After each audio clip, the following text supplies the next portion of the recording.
Hello, everybody. Good morning. Welcome to the live. It is Tuesday, June 9th, 11:11 a.m. on the East Coast, and I am running quite a bit late compared to usual. I'm usually trying to get on here by 10:30, sometimes even 10:15, but y'all, it has really hit the fan. It has hit the fan entirely on this reckless Ben situation.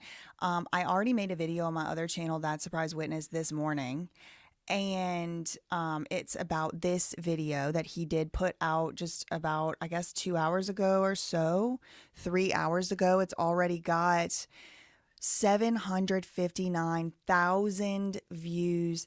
I have so much other stuff that I wanted to go over with y'all before I even woke up today. Okay, yesterday, last night, let me get my thoughts together, girl. Last night, before I went to bed, I had all kind of stuff I wanted to talk to y'all about. I wanted to talk to y'all about this Joshua Johnson character, this one right here, with the sad face, stank face. I wanted to go over police body camera footage with y'all, but then everything kind of got pushed around and back because Ben posted an update. See, we've all been waiting, or most of us, I mean, I speak for myself. I've definitely been waiting for Ben to make part 3 or to publish part 3 of his expose documentary series. If you will recall, he did post 2 substantive parts already. The first one of them being about 2 weeks ago. I tracked down the thief who stole $200,000 of Lego. I know that Lego is supposed to be also for singular and plural, but I'm not really part of this world, and I do start just saying things like they grammatically make sense to me. So I'll try to do the Lego thing, but most likely I'm calling it Legos. Like, sorry, this is the auntie and mom side of YouTube. Hello, hi, welcome to it. We're not, I'll speak for myself. I know a lot of my followers, y'all are into the Lego community. Shout out to y'all. But then he did part 2, substantive part 2. I got arrested because of Legos. And then, there's all this other side character. There's all this other sideshow stuff. Bricks and Minifigs responds to his video. Bricks and Minifigs leaked email. My response to the police. So this morning, he posted this video. I'm not going to go over the video. You just emailed me about the judge. We're all, listen, same mothership. Ben also said Legos for the whole video. So yeah, exactly. Okay, so leave me alone. So anyway, and I'm not doing it to be obtuse. Like, it is, the plural of a word is usually with a S at the end in English. Anyway, so he posts this video, and generally, basically what the video says is he can't post part 3 because not only would he risk some lawsuit stuff. He's suing for $300,000 and some other stuff, but also he would risk actually getting arrested and going to jail. So that's what that video was pretty much about. He's like, I wish I could post part 3. It's ready. I'm ready to publish it. The 3rd installment is on his Patreon already. Oh, that would be nice if it was already on there.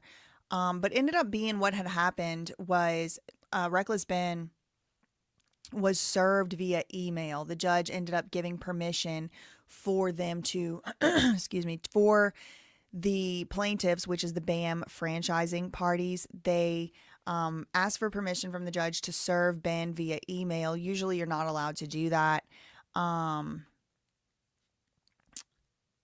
Usually you have to do a service by, in person or some other way, process server or something like that. And anyway, I'm not, like I said, going to get too much into the video today because I have so much other stuff that I want to talk to y'all about, and I already made a video about that. Thank you so much, Tina Marie, for the $10 super chat. Okay, all right, I'm going to keep track of how much money I make today on the super chat because at the end of my video on Surprise Witness, I did say, I feel like, and I don't like, y'all know I don't really like going to court dates. I always get harassed. I always get bullied. I always get attacked. So I really don't like going to court dates if I can help it anymore. But on this particular case, especially after Ben posted his video this morning, and I just want to keep disclaiming, I don't know Ben. I've never spoken to Ben. I have no plans to speak to Ben. He didn't tell me what to do. He didn't even send me a psychic vision what to do. I will let y'all know if I get any psychic visions from Ben's direction, okay? But I don't have any, okay? I have no psychic visions. But I did get a revelation. Shout out to the LDS in the chat. I know I've been talking a lot about this Mormon mafia thing. I want to be very clear. I have friends in my life who are Mormon or LDS. I don't know how y'all identify if you call yourself a Mormon or a LDS or whatever, but I have friends. I love them. I would do anything for them. And I don't believe they would be participating in this type of stuff. So when I'm talking about Mormon mafia, please, please be aware. Not only am I just not trying to offend people, like it's actually legitimately not my opinion that all Mormons are like this. Actually, I've seen a lot of Mormons, LDS, coming out and saying this is preposterous. These guys are making us look bad, et cetera, et cetera. So I'm not trying to talk about all the Mormons, okay? I'm not talking about all the Mormons. However, I think it would be irresponsible and also obtuse and also stupid to not acknowledge that there could possibly be some type of favoritism going on in this case with Josh Johnson and the rest of these guys, because they keep mentioning about being Mormon, LDS church members and things like that. But anyway, so speaking of Mormons, I personally, because I'm not a Mormon, the Lord just gives me revelations directly. I know, hard to believe. But the Lord revealed to me that somebody trustworthy needs to be going over there to those hearings. Somebody trustworthy needs to be there in person. And I guess it has to be me. I don't really like going to court hearings. I really don't. The last time I went to one was the Diddy trial and I got attacked. I'm still honestly recovering from that. But if I raise enough money today, and it's going to be a lot of money, so I don't know. I know people got bills. I know it's a recession. Okay, I personally cannot afford to go. But if I raise enough money today, which I think is going to end up being like actually in my actual pocket needs to be like $1,500 to $2,000, I'm going to go. I'm going to go to the temporary restraining order hearing. I'm going to be in Utah for the first time ever. I'm going to be in the courtroom, God willing, if the revelation was true. And I'm gonna go. I want to hear it and I want to see it myself. So in along those lines, thank you so much, Tina Marie, for the $10 super chat. Thank you, Stacy Sullivan, for the $9.99 super chat. New Jersey Anti Road Trip, Utah, or Plane Fund. Great work. Thank you, thank you, thank you. Thank you so much to Tony for the $4.99 for the trip, and I volunteer as tribute to help with security. Thank you so much for that. Thank you, thank you. And yeah, if I do end up going, then it'll be very obvious where I am and who I am and stuff. So y'all be able to find me easily if I go, which is another reason I don't really like leaving my house. But I'm feeling called. The Lord has revealed to me. Thanks so much to Obsidian for the $13.99 Canadian. Thank you, thank you. And thank you, Sarah Lynn, for the $9.99 super sticker. Now, thank y'all for the super chats, the super stickers. We do have Gringo Gangsta. He's going. Okay, that's good. That's good. Do you have a YouTube channel? If so, I would like to follow it in case I don't get to go. Yes, someone not in relation to Ben should go. I'm not in relation to Ben at all whatsoever. I never heard of the man until this story, and we've never spoken. I have no plans to speak to him. If y'all want more percentage of the donations to go toward the fund of me going over there, you can donate to my Cash App. It is down below. Please don't feel pressured. I might not even raise enough money today or whatever, but if I do get enough money, I looked at tickets this morning, they like $600. So just for a plane ticket, round trip is like $600. Thanks so much again to Tony. The mothership is never wrong. Yeah, but sometimes my antenna is a little off. Thank you for that $199. Okay, so today I wanted to, well, I won't say what I wanted to do. Today, what I'm going to do is I want to start going through some of these, different cases, because there's so much stuff out there about this TRO, this temporary restraining order, and that temporary restraining order, and this court filing, and this criminal case, and that criminal case, and now it's a felony, and it was a misdemeanor. So I did make a web. Let me show y'all my web. Okay, so I have, if y'all are new here, hi, hello, welcome. It is the auntie and mom side of the internet over here. Okay, this is what we do.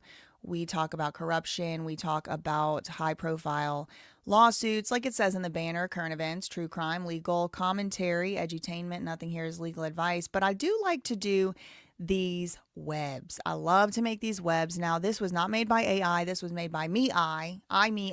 Okay, this is not AI web. This one's made by me. And this is just notes. Please don't take anything in here as a fact. But as you can see, I have already really started to, I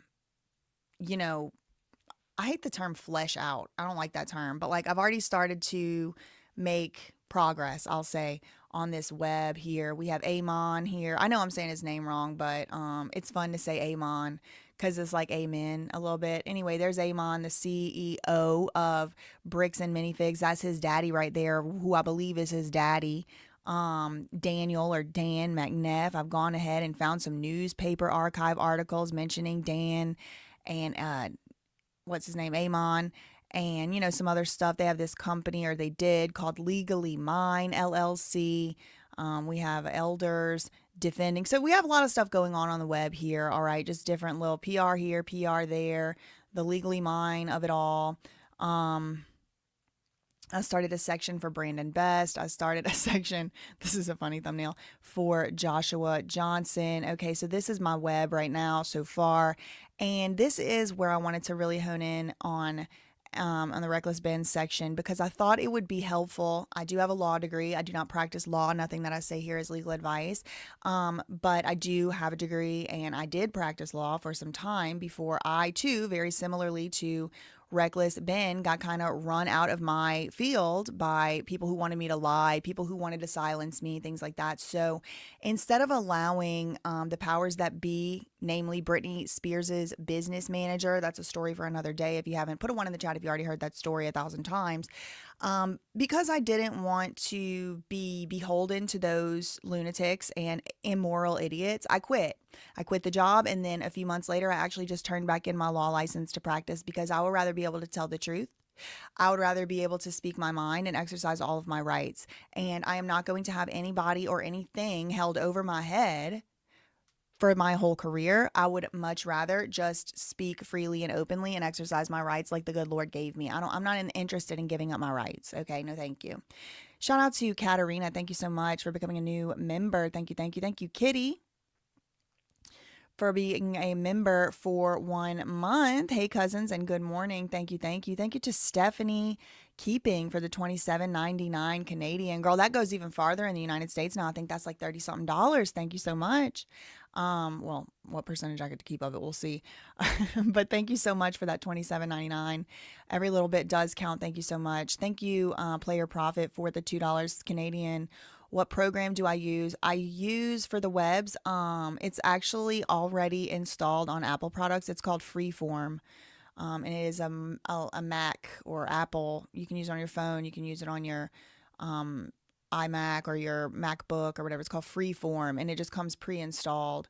Thank you for that $2. Thank you so much to Miss Dizzle for the $4.99 super chat. Utah, here we come, cousins. Maybe so. Maybe so.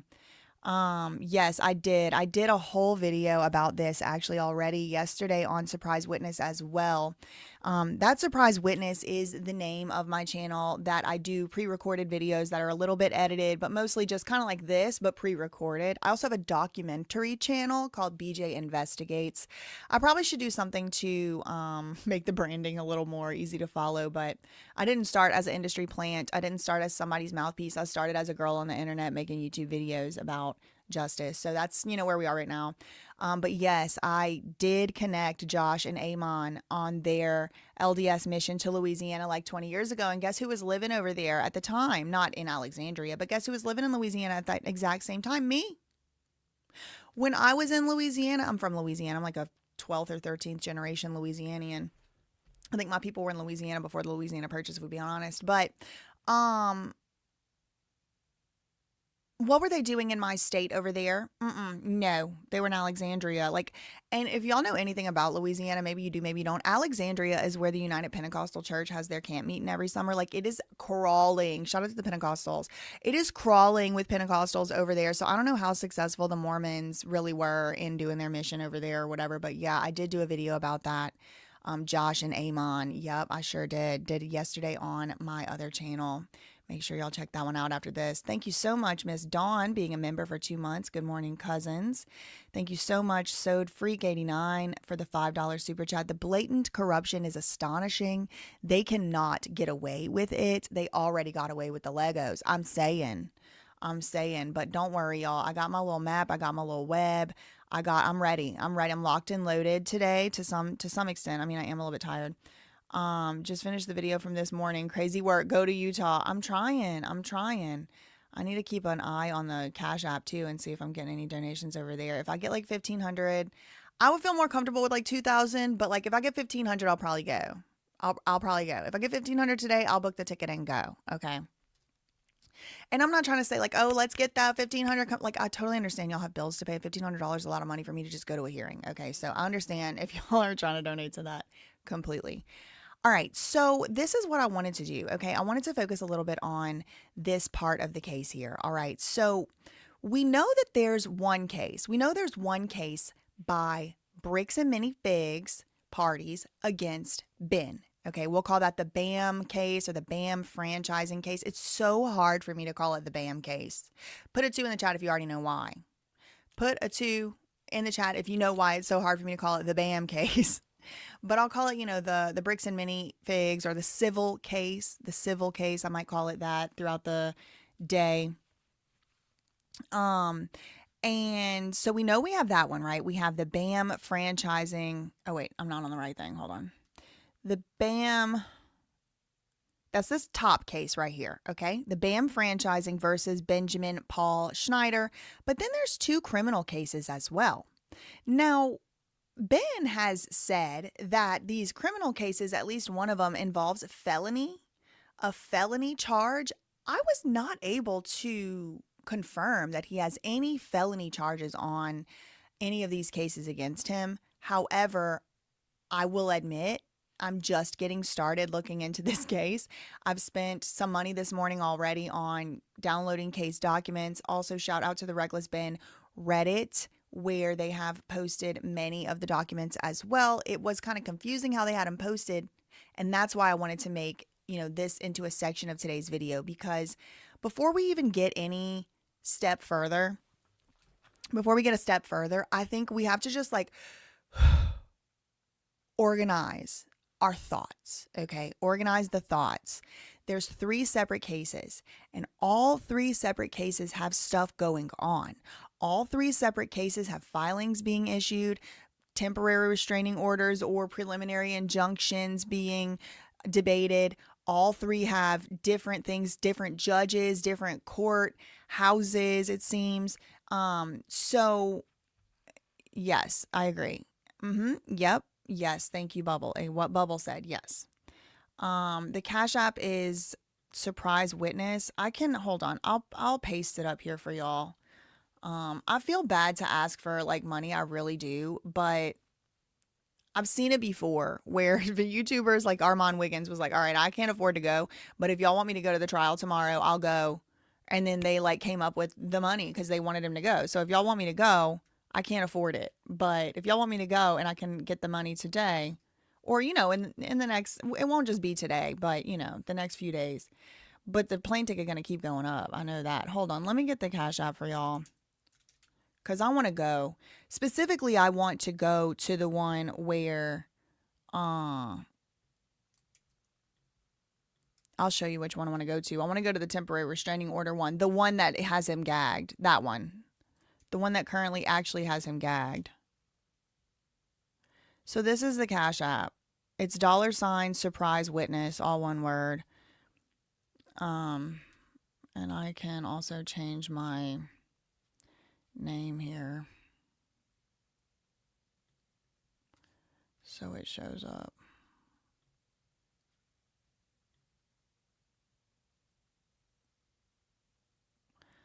Oh, I guess it won't let me do that way. Okay, so I can do it this way.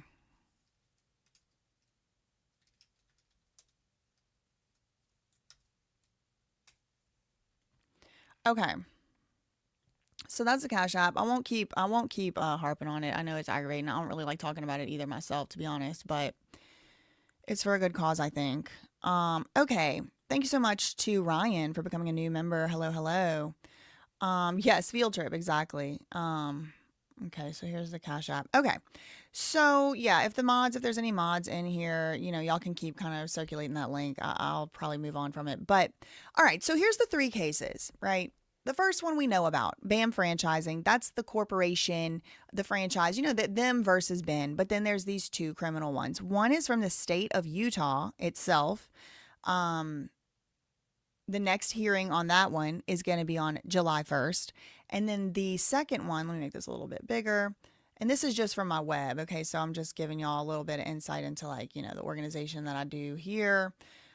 These are notes. These are just thoughts. This is my current understanding of the case. Disclaimer, disclaimer, disclaimer. You know, they like suing people. Okay. Also, there is this case, which appears to be the oldest of all the cases. This is the supposed criminal case in Provo City. So there's three, okay? One is Provo City versus Reckless Ben. One is the state of Utah versus Reckless Ben. And then one is a civil case by BAM franchise again, or BAM franchising, and a few other plaintiffs as well. We have Joshua, we have Amon, we have the rest of them suing as well. So this is, if you want to pause the video, or if you want to take a screenshot, this is a good little key. What do you want to call it? Like a compass map, a little legend, I'll say, like a little legend with a lot of good information here, because it tells you when the next court hearing is, and it tells you the case numbers so that you can go and look these cases up yourself on the public record. This is all public record stuff. Now, if you look at the oldest case, and they have a hearing for that one, this is Provo City versus Ben, Reckless Ben. This next hearing is going to be next month, in about a month, July 6th. If you look there, the next hearing is going to be virtual. Okay, so hopefully we'll be able to just see the hearing. Okay. Now, this is because I believe it's a criminal case. However, I don't even know if you're really allowed to call something a criminal case if it's just misdemeanors. I know we have heard rumblings, and rubric. Not rubric, no, more like a legend, like a key at the bottom of a map. That's kind of what I was going for. They may stream the hearing. You are right, Scorpio. Yes. And that's why I'm trying to show y'all this right here. That's the Provo City versus Ben. And I do have court documents for this case we're going to look into today. And I'm going to show y'all everything that I so far was able to find. We're going to read through affidavits from police officers. Make sure you got your popcorn. Make sure you got your soda. Make sure you got your dirty soda. Shout out to the dirty sodas. Okay.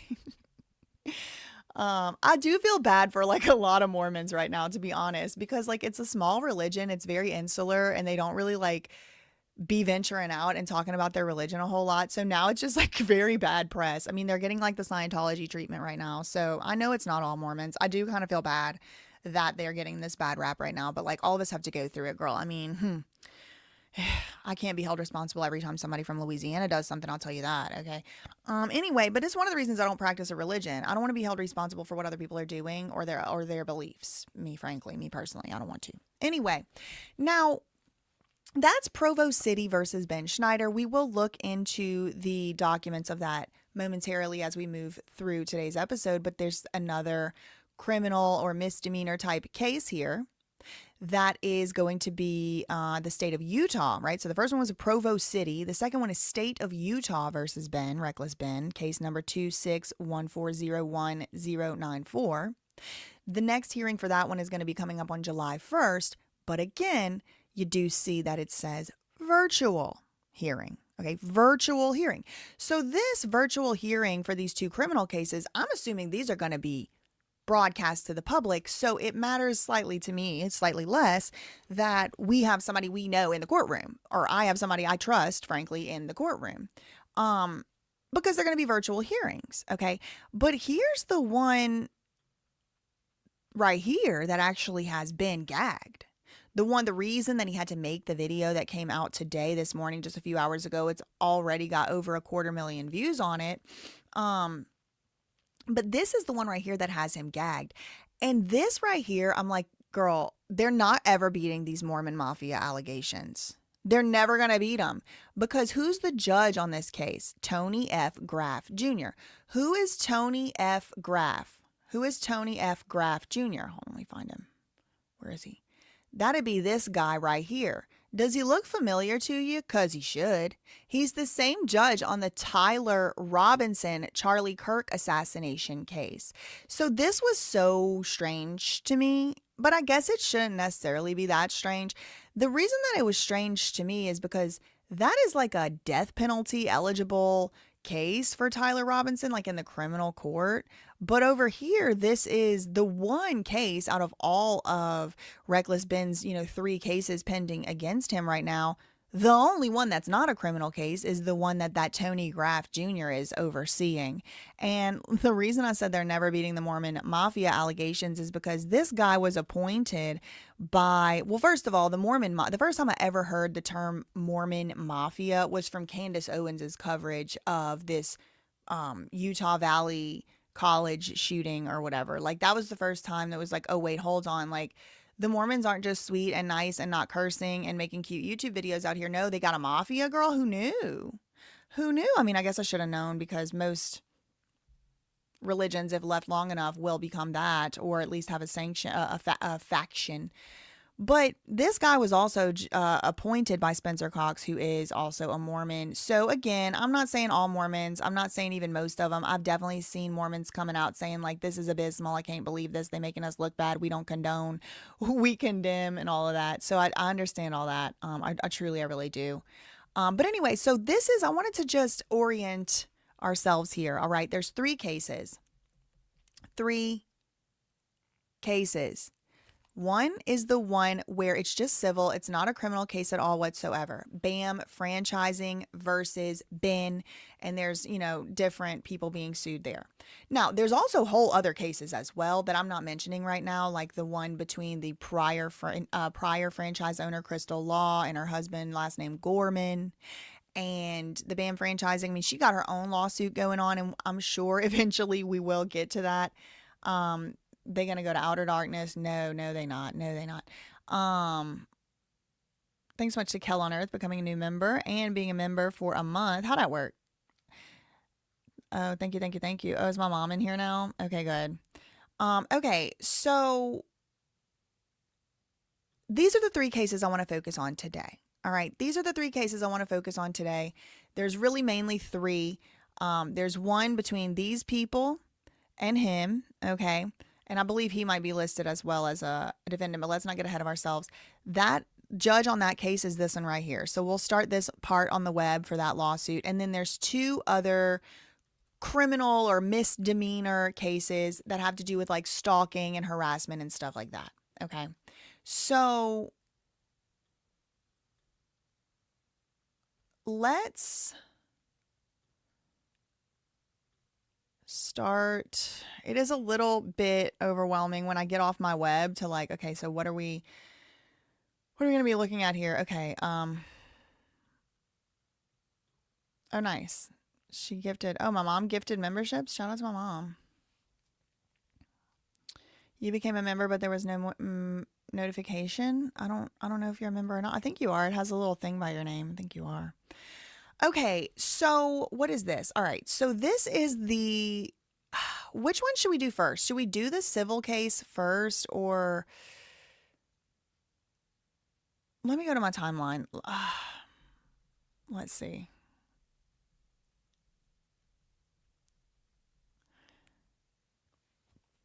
Oh, one was for trespass too, criminal trespass. Okay. Okay, we'll just start here. This is the BAM franchising versus Ben civil case. Okay, this is not criminal. But this is where we did get the most recent gag order from. Okay, and again, who is this gag order from? Who's the judge on this case? It's that Graff guy, the same guy who's on the criminal case for Tyler Robinson. And as you can see, the first complaint was filed on May 27th. So this is not that long ago. This is maybe 2 weeks ago or so, May 27th. Now, when was Ben's video first posted? That's what I would like to see. 21st, I think. Got it. 21st. Okay, so within a week of Ben posting this first video, and remember, what happened at the very end of the video? He went to the store and it was closed down, right? Remember that? He went to the store and the store was already closed. I hate that he puts himself in his drawers. Okay. So look, May 21st, the store was already closed.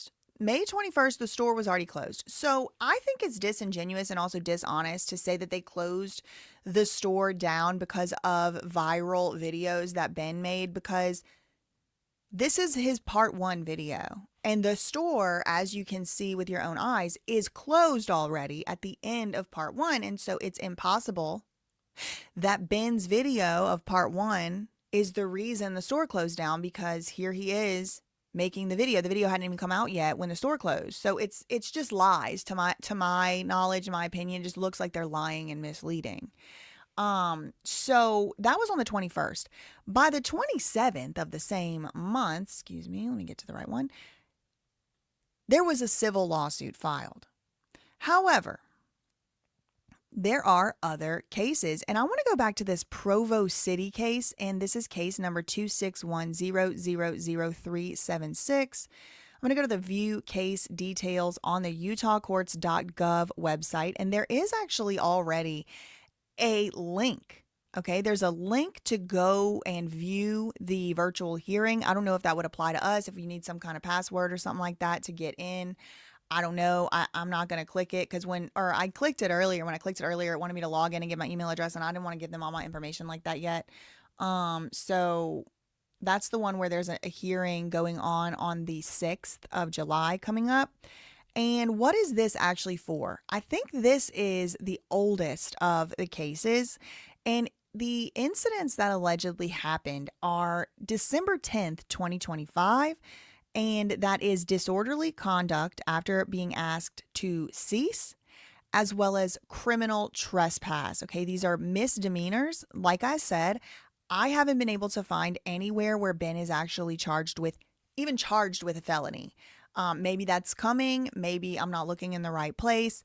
But I do have some court documents for this incident. This is Provo City, and this behavior that is alleged of the criminal trespass and the disorderly conduct goes all the way back to December. So the behavior has been documented supposedly by the police, Provo City, since December. And this is disorderly conduct and criminal trespass. These are misdemeanors. Now, that brings us to the state of Utah versus Ben. And this is for stalking and targeted residential picketing. Again, misdemeanors. I'm not sure where they're getting this. I'm not sure where they're getting this thing about, this was a felony now, but maybe he's facing felony charges and they haven't updated it, stuff like that. But this case the previous one we just looked at, the first one, the Provo City one, that one comes from behaviors that they alleged happened in December, 6 months ago. This case, which is the state of Utah versus Ben, these behaviors were alleged to have happened on March 8th. And I do have court documents about this incident that we'll look at in a moment. And so now this one, it is going to be a virtual hearing, but look, no link is available for that hearing. You have to contact the court to request a video link. And so that makes me wonder if it's going to actually be broadcast. So if you look up here at the top, the actual next hearing that he actually has to go to or be somewhat present for is this one right here for the civil case. So he's not facing anything criminal here yet, but this is the civil case. It's going to be at 2:00 local time to Utah, and it's going to be at June 30th, the end of this month. This is the one I'm fundraising to go to. If I can get enough funds, I'll go. Case number 260402353. Again, that is 260402353. This is the one that has that familiar judge on it. And the next hearing, it says in person. So this one isn't even giving us the option of there being a link at all whatsoever. There doesn't say virtual hearing. It doesn't say contact the court if you want the link and you want to come. It doesn't say click this link. No, it just says in-person hearing. So I might get all the way over there to Utah and they say I can't go in there. Okay, I don't know. I just want to try. I want to try. So what is the actual next hearing about on the 30th? That is supposed to be the temporary restraining order. This is being filed or was filed by the BAM franchising parties. Okay, so I guess let's start there because that is the most recent thing that has hit the docket, and it's the most and it's the soonest thing that's going to be coming up down the pipe. It's going to be the end of this month. He has a hearing on it in person. Thank you to Andrea for gifting 1 membership. Thank you, thank you. I don't really want to set up a lunch interview with Ben. Want to know why? Because they're already accusing him of like telling other people what to do and Rico and trying to get other people in trouble for even just so much as talking to him. And I personally already just now had my DMs had to be gone through by the CEO of Rock Nation because I so much as interviewed somebody. And so my speech has been chilled unconstitutionally, and I'm just tired of being picked on. So that's a big reason why I don't really want to interview anybody anymore, because then I'm held responsible for, anything that happens in their stupid court cases. And I'm just not trying to go down that path myself anymore. But I don't need to interview Reckless Ben to read these documents to y'all. I don't want to get dragged into their frivolous RICO, quite frankly. Okay. So yeah, cell phone data will be used in court. I mean, that's fine. Nobody, I haven't talked to any of these people. I've not spoken to any of these people, and I don't have any intention to. So they're not going to find nothing about they are not going to get probable cause from me, because I'm just over here on a totally other coast in New Jersey reading court documents. Okay, that's what I'm doing. All right. So this is the next hearing. Let's look into some of the documents for this case, shall we? This is not a criminal case. This one is the one that BAM filed against, Bricks and Minifigs filed against Ben. And I guess the best place to start, even though it's not the oldest, I just showed y'all the oldest one is the Provo City misdemeanor case for disorderly conduct and criminal trespass. These are misdemeanors. That's the oldest one. That one is from behaviors from from December. The second oldest one on the books is the state of Utah versus Reckless Ben, which also doesn't appear to have any felonies charged against him as of now. But the next hearing on that one is going to be July 1st. That one is from behaviors that allegedly happened in March. And he was actually, I think, held in jail on that one for a little while until the warrant came off. And then the most recent one, but also the one that has a hearing coming up the soonest, is going to be this BAM, the Bricks and Minifigs franchise versus Ben. So with all that out of the way, I think we've got a little bit, put a 3 in the chat if you feel a little bit more like you have some idea what's going on now as far as these 3 different cases. Put a 3 in the chat if you feel a little bit more like, okay, I see where we are. I got the roadmap. What I want to do now is I want to pull up the documents in turn, one by one for these cases. And I've decided to go with the Bricks and Minifigs versus Ben Schneider first. Okay, this is the civil case. This is the one where I do believe they have sued him for RICO. This is a 95 page. What number for angry? Put a 777777 in the chat if you're angry.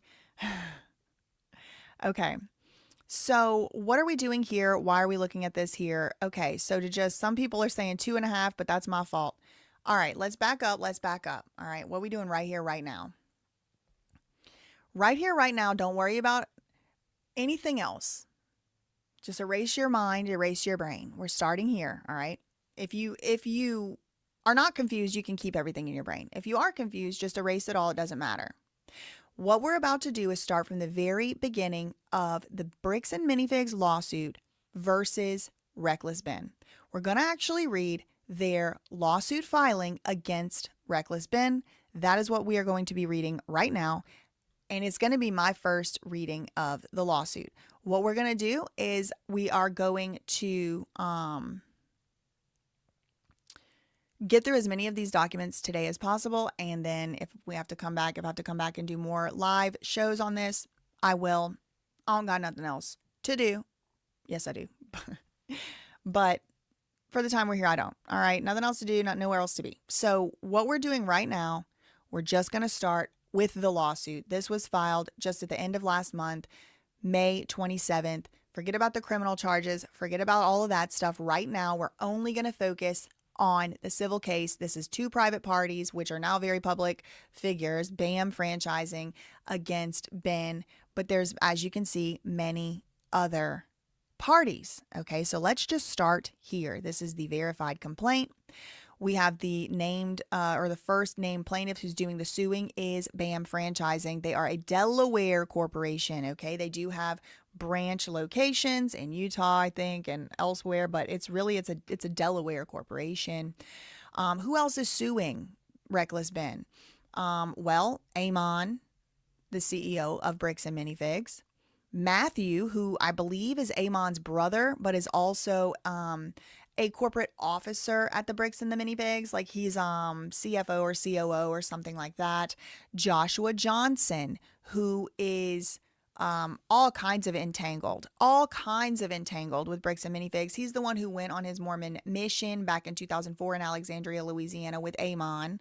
Okay, so they go way back. Brandon Best. Oh, also, so Josh Johnson at first was being offered up to the public as the new owner, okay, the new owner of the franchise in Oregon.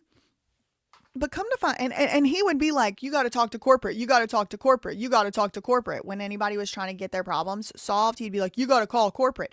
Well, come to find out, girl, he is corporate.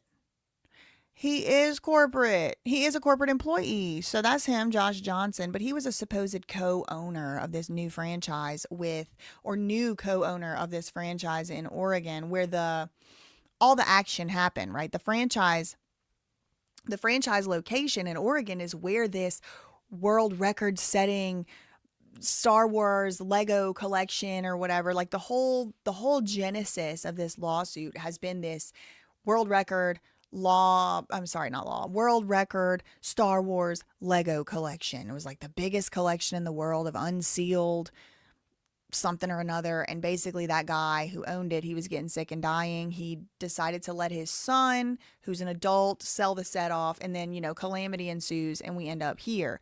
But the place where those Legos got brought was at this particular franchise in Kaiser or Salem, Oregon. And there used to be a different person that was the franchisee or the location owner. She kind of it depends who you ask, but basically she stops working there as the franchise owner. And then these new owners come in, right? So at first we're just thinking, oh, they're just random new owners, Brandon and Josh. But come to find out, at least Josh goes way back with these McNeffs, specifically Amon, because they had gone on the Mormon mission together in Alexandria.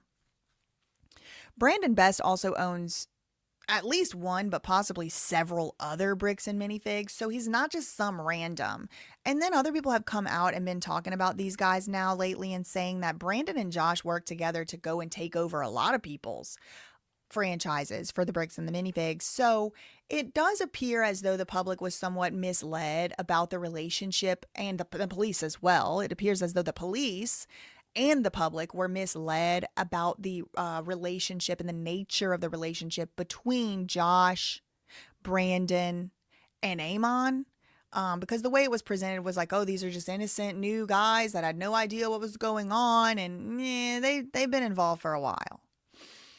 Also, the company that is suing Ben is a company by the name of Baker Bricks, LLC. I do have some corporate documents that I found in the public record there we may be able to get to today.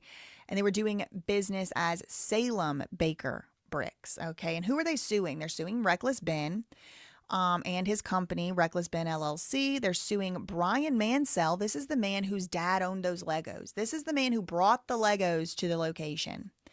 Another guy named Victor Gwynn, I don't know how he fits into this, but hopefully as we read through this filing, it'll start to make more sense. Okay. So these are the plaintiffs: BAM Franchising, which is the Bricks and the Minifigs, Amon McNeff, Matthew McNeff. These guys work at the corporate for sure. Josh Johnson and Brandon Best, they were kind of involved at the franchise level, but possibly also at the corporate level. And then the two companies, Baker Bricks and Salem Baker Bricks, or actually Baker Bricks alone doing business as Salem Baker Bricks. Those are the plaintiffs. And then they file through Ben, Reckless Ben, Brian Mansell, the guy who did the deal with the Legos, as follows. Okay, so then they get into the parties who you know, and we already did talk about this. Baker Bricks is a Utah limited liability organization. Information and belief. Okay, hold on. Let me just redact this address.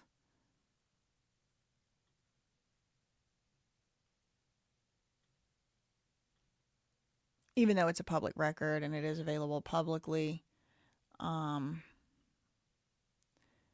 going to redact these addresses.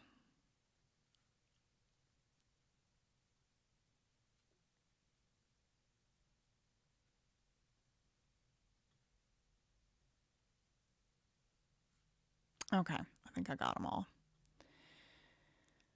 Okay, so thank you so much to Midnight Kitchen Trips for being a member for 2 months. Is We Steal from Old People LLC named in any of these suits? No, not that I saw. Thanks so much to Coop and the gang for the $5 super chat. I have thousands of Southwest points. I'm not sure if there's an email or way to contact. Would love to help your flight by donating. Oh, can that work? Does that work? Oh, that would be crazy if that could happen. Thank you so much for the $5 super chat.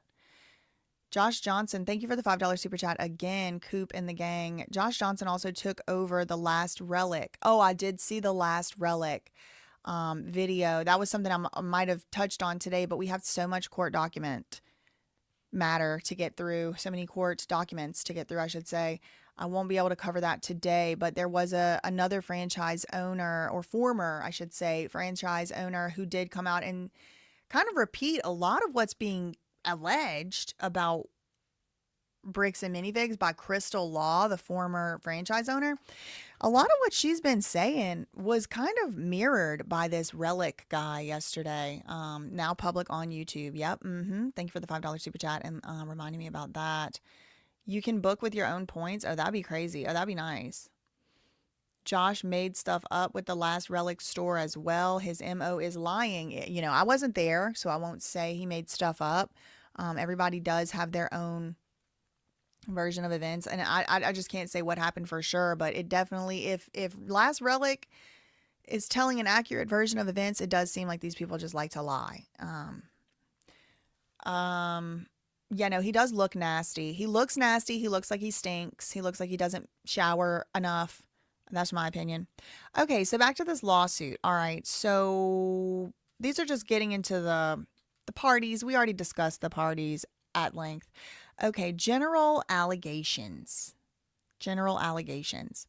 Bricks and Minifigs is the corporate franchisor of a national Bricks and Minifigs franchise system, which grants private franchises to independent and authorized operators of retail stores throughout the United States, specializing in the purchase, sale, and trade of Lego products, including new, used, and collectible sets. Okay, thank you. So that's what Bricks and Minifigs is.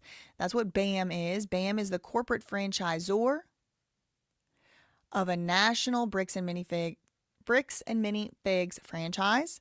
They grant private franchises. Okay, private franchises, and they put an underline under that for some reason. Okay. So, and they specialize in Lego products and sets. Amon and Matthew are brothers, owners, executive officers, and principals of Bricks and Minifigs franchising. Amon is the chief executive officer. The McNeffs, with other owners, so who are they and why aren't they suing? If you sue somebody, you should have to put your name on the lawsuit. That's my opinion. Put a 5 in the chat if you agree. If you sue somebody, you should have to put your name on the lawsuit. Who's the other owners? Have invested substantial time, resources, and capital in developing and protecting the Bricks and Minifigs brand, goodwill, and franchise system throughout the United States. Okay, I believe that. Upon information and belief, Ben Schneider, aka Reckless Ben, is a YouTuber, a content creator. He does have a substantial following on YouTube and related social media platforms, including paid streaming services, Patreon, Discord, TikTok, Reddit, and Instagram. He, on information and belief, so these are allegations in the lawsuit.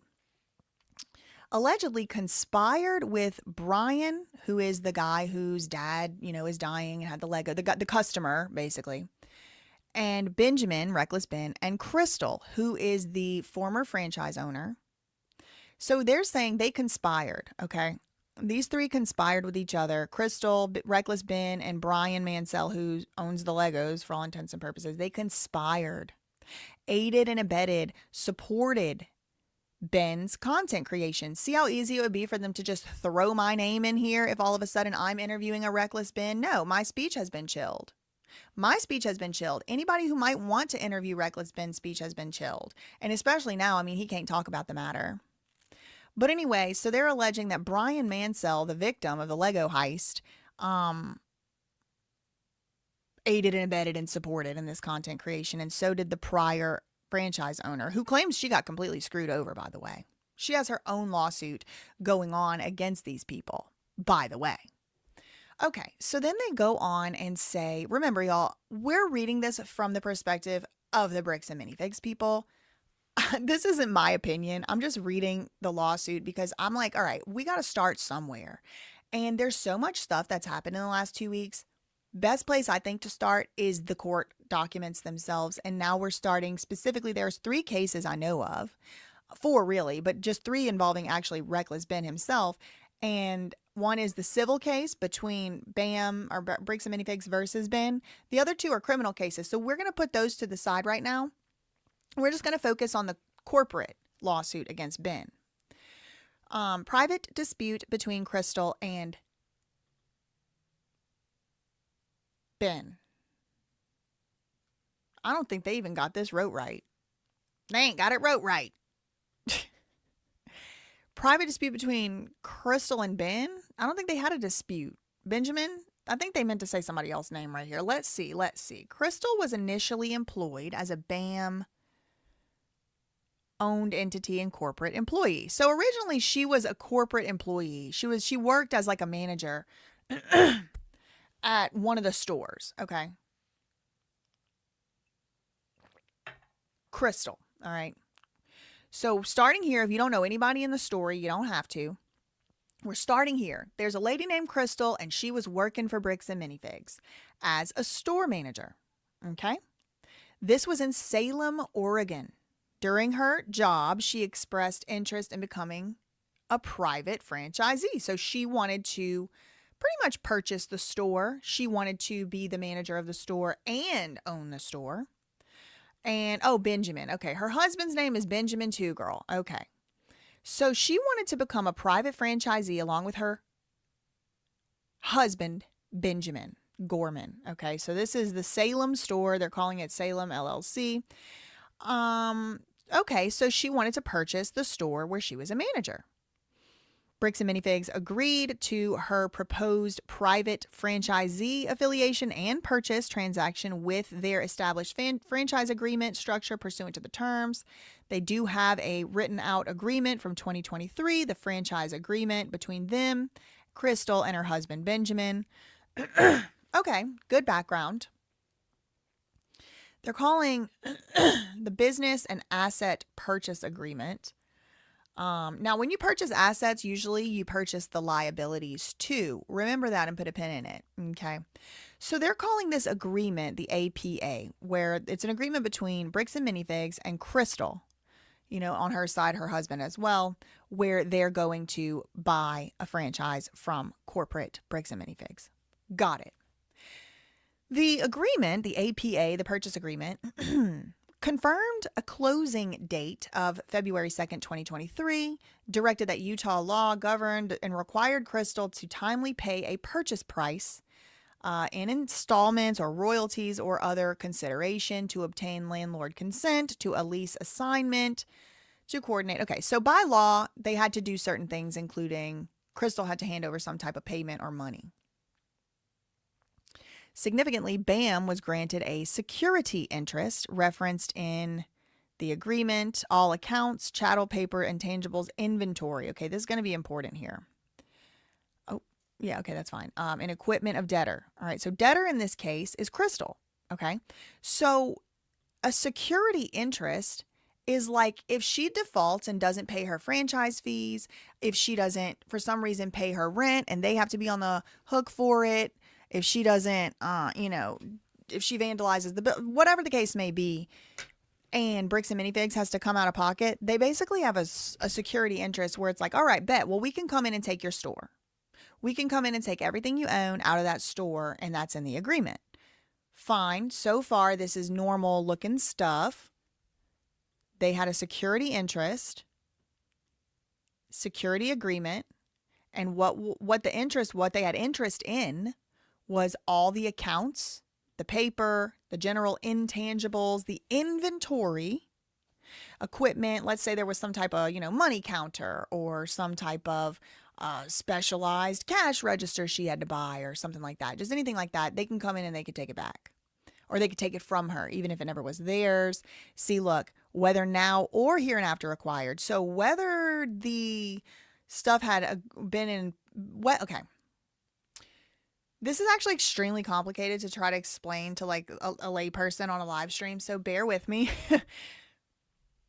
But it's kind of like you have to put down collateral, kind of. Okay, they don't use the word collateral. But essentially, if you could take yourself out of this situation for a moment and just look at a regular business transaction where a corporation is going to help you set your store up, they're going to set you up with some inventory, they're going to set you up with systems, you're going to have access to the corporation. Just, again, I'm not saying this happened with Bricks and Minifigs. This is the idea somebody might have when they're entering into an agreement like this. And so the corporate is putting out a lot of risk.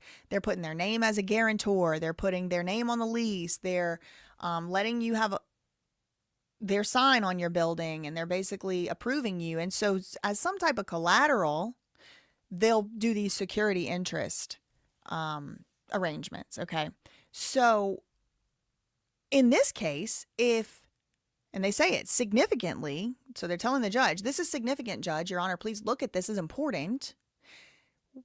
The franchise, BAM, Bricks and Minifigs and Amon and all them, they had a security interest. And Crystal agreed to it, so did her husband. That if she were to mess something up, she weren't to pay her rent, or she were to fall behind on payments or something like that, then we would have the right to come and take her stuff, including her store, yes, and all her accounts, any papers, any general intangibles, any inventory. Okay, so in this case, recall, Crystal's store was the one with the $200,000 Lego set in it or whatever, the collection. Now that number is up for dispute. I've seen it valued as low as $95,000 total, up to $200,000.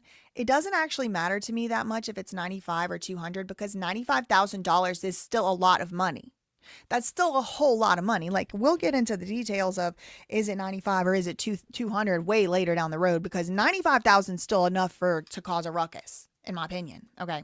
So in the event that she were to, shirk on her duties or whatever, they would have access to all this stuff, whether she had it already at the time of signing the agreement or whether she got it later. It's kind of like an anti-prenup, pretty much, like a business prenup, where it's like anything you acquire is still going to be mine. So don't mess up. Okay. This established Bricks and Minifigs' senior claim to and lien respecting any inventory or any accounts. Okay, so what they're trying to argue is a little bit more on a legal technicality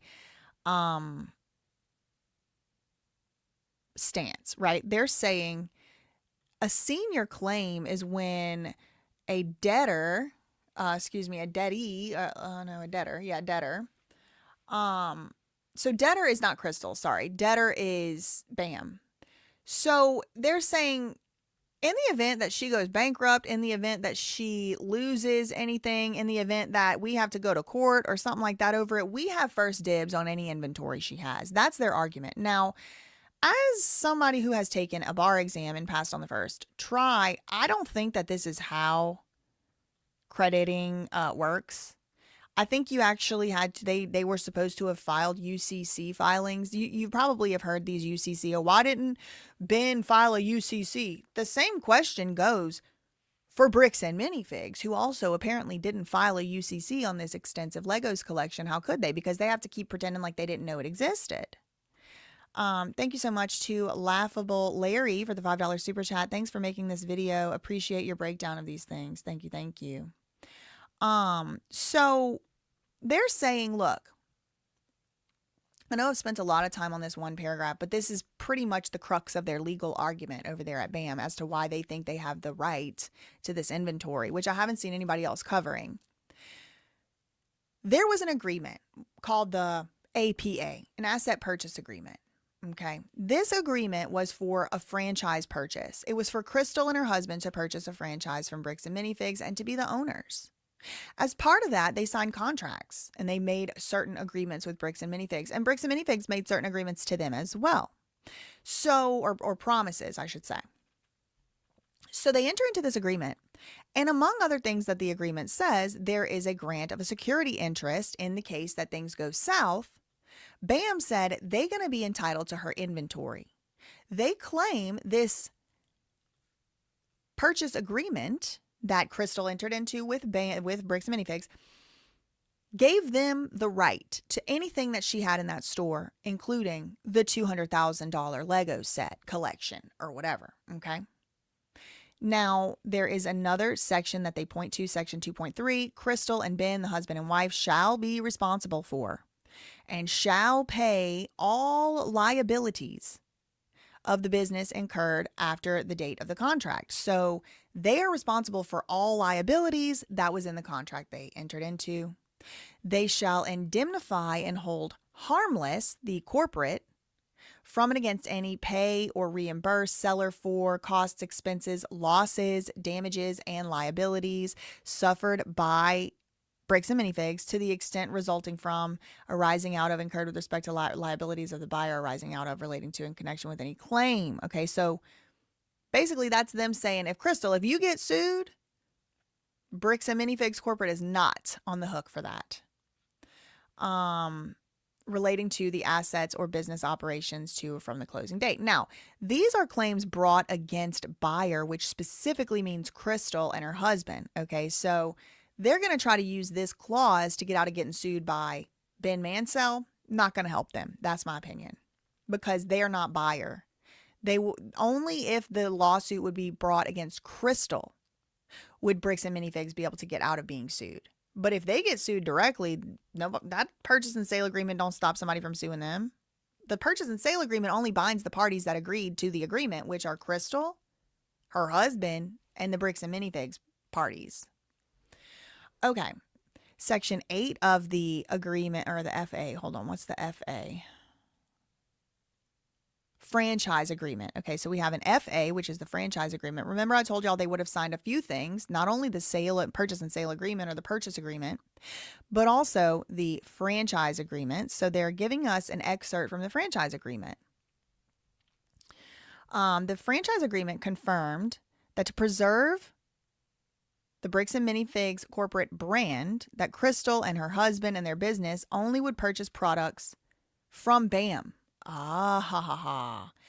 Ooh, so there is an exclusivity clause. So they're trying to say Crystal should have never bought anything on consignment or otherwise from anyone other than Bricks and Minifigs. You're only allowed to purchase from us. This is giving MLM. This is giving Mormon level marketing. Sorry, it is. I'm sorry, it is. Here's the excerpt they included. You acknowledge, and this would have been what Crystal would have signed, you acknowledge and agree that the reputation and the goodwill of Bricks and Minifigs stores is based on and can be maintained only by providing high quality, courteous, safe, and fun experience. Therefore, you agree that your store will use and offer only services, products, and merchandise as set forth in the operations manual or as otherwise approved by us, and may be periodically modified. We have spent considerable amount of time developing products. Okay, so then it says Crystal acknowledges that she is required to sell and use only approved products, supplies, vendors, and suppliers. This is new and used Legos.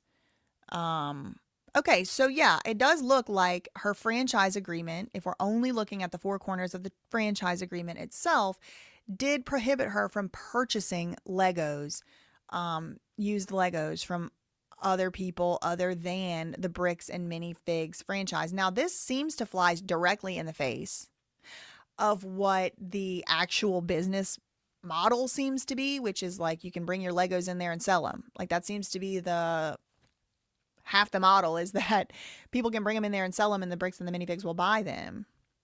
But it does say that here, franchisee, that would be Crystal, acknowledges that she is required to sell and use only approved products, supplies, vendors, and suppliers, including new and used Lego building bricks, Lego minifigures and accessories, new Lego play sets, pre-approved non-Lego branded and Lego compatible products for the operation of the store.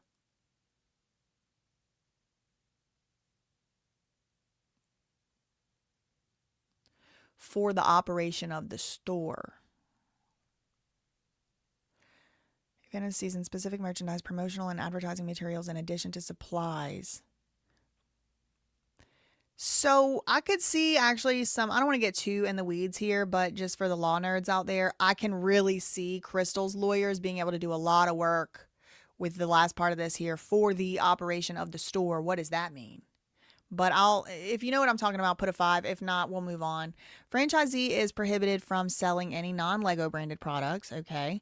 Franchisor, so this is like the corporate, will provide Crystal with a list of all pre-approved non-Lego Franchisee, that's Crystal, agrees that we may periodically add to, modify, or change such approved products, supplies, vendors, suppliers. Franchisee, that's Crystal, and her husband agree to promptly accept and implement in the operation of the store additions, modifications, and changes to ensure, okay, so now we're on this down here, to ensure the consistent high quality uniformity of products. Crystal and her husband must purchase products, supplies, POS, point of sale systems, computer software, cash registers, camera, security systems, marketing and advertising materials from franchisor. Oh my God.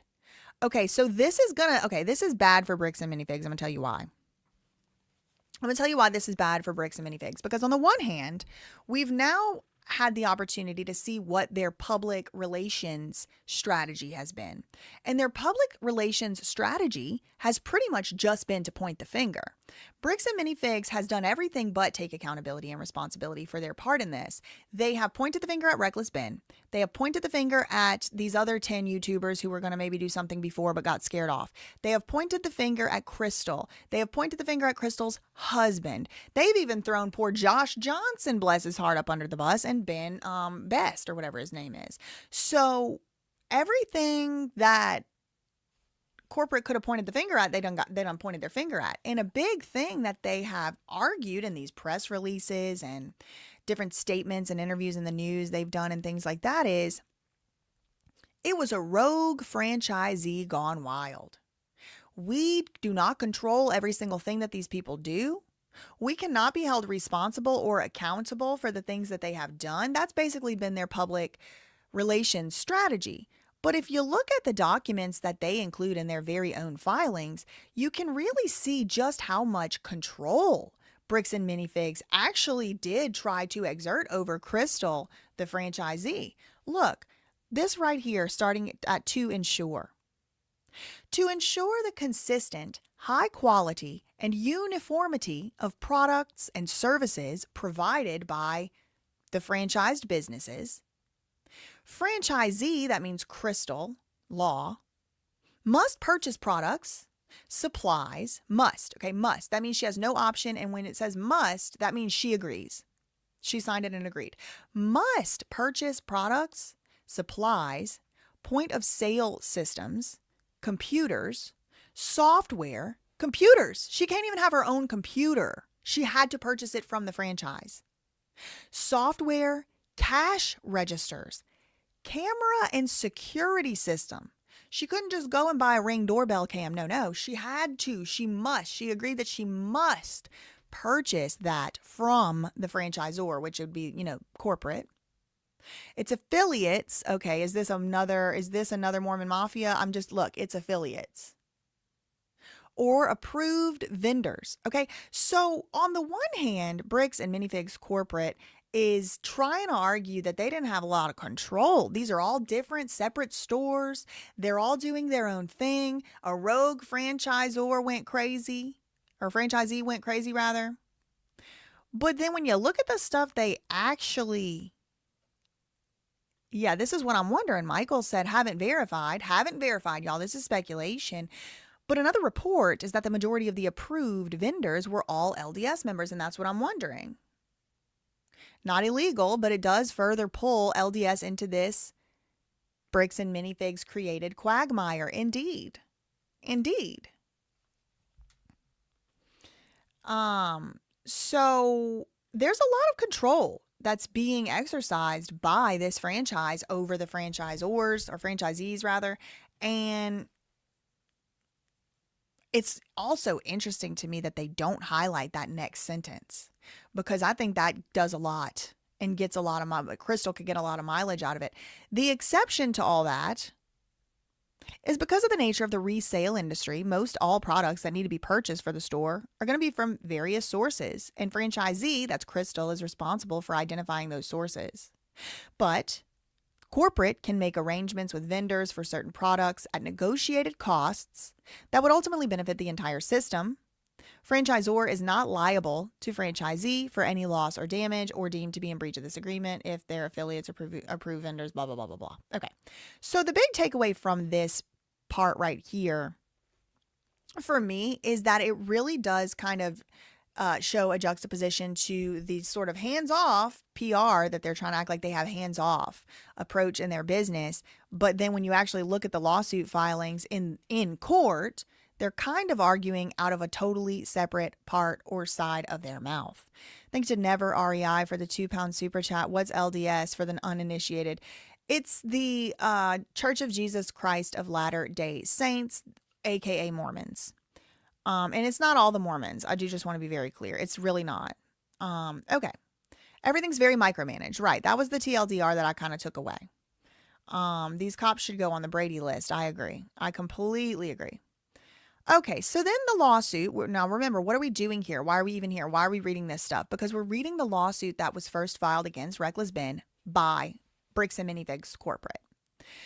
They say, to be clear, the contract emphasis added, provided that while select consignment services may be permitted. Now, they didn't include that. They sure didn't include that excerpt, did they? Select consignment services may be permitted. These are expressly limited to those approved by corporate. All modifications to this agreement must be in writing, signed by both parties. Whenever this agreement requires approval or consent of either party, the other party shall make written request, and this approval or consent shall be obtained in writing. So this is basically corporate saying Crystal effed up. Crystal dropped the ball because she should have asked for our approval over there at corporate before she did that $200,000 or whatever it was amount consignment with Brian Mansell. They're basically saying, so different document or not the version that Crystal signed. I don't know, John. I haven't looked at her lawsuit yet, so I wouldn't be able to tell you. Okay, so moving on. Basically, they're just saying, look, Crystal agreed to certain things.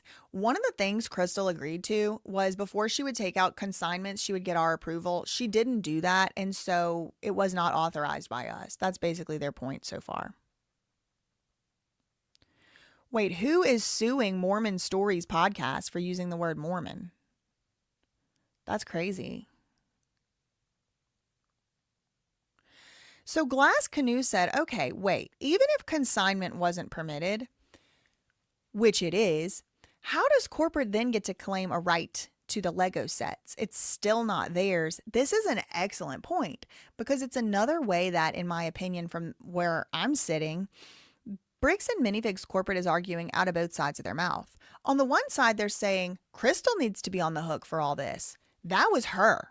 We had nothing to do with it. We offered to give that man the few little measly Legos that we have in the store back. He didn't want to take them. They don't want to pay him for the stuff that was sold. They're like, go to Crystal because you gotta hold her accountable. But at the same time, they're not handing the Legos over.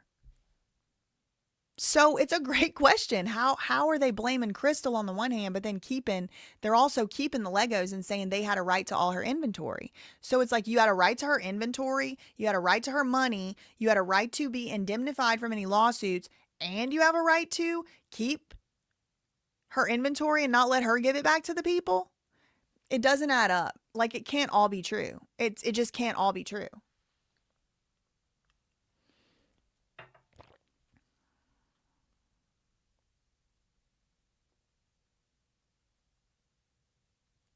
Okay. I was looking at some of y'all's comments. Thanks so much to Lauren for the $9.99 super chat. Thank you for all your hard work. Shout out to the Texas cousins in the chat. Shout out to the Texas cousins in the chat. Her inventory is not her property. That's true. Her inventory is not her property because according to the consignment agreement, the property stayed in the property interest still remained with Ben. So who has the property interest? That's one question. Is it Ben's property? I think yes. Is it her property? Is it corporate's property? I think it's Ben's. But whose inventory? She signed an agreement that said that any inventory she had in the case of a breach of contract or whatever would go back to Bricks and Minifigs.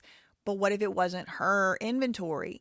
It's very confusing because these people are arguing on all sides of this, both in court and out of court. Now, I'm starting to develop a little bit of a theory, speculation. Bricks and Minifigs knew exactly what they were doing when they kicked that woman out of that store, and it was to get their talons in this specific collection of Legos. The Lego collection apparently cost, the Lego collection apparently took up like most of the room in the store. Like most of the inventory in the store was this Lego collection at one point. So it's not like just a few little pieces.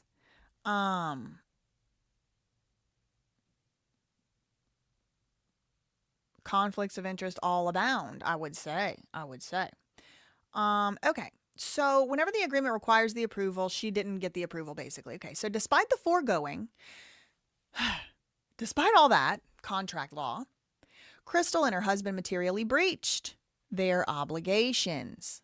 Okay. They breached their obligations. That's the argument being made by corporate Bricks and Minifigs. As required, their payments were not completed. They didn't pay. They didn't, pay how they were supposed to. They didn't do their royalty payments. They became delinquent on those.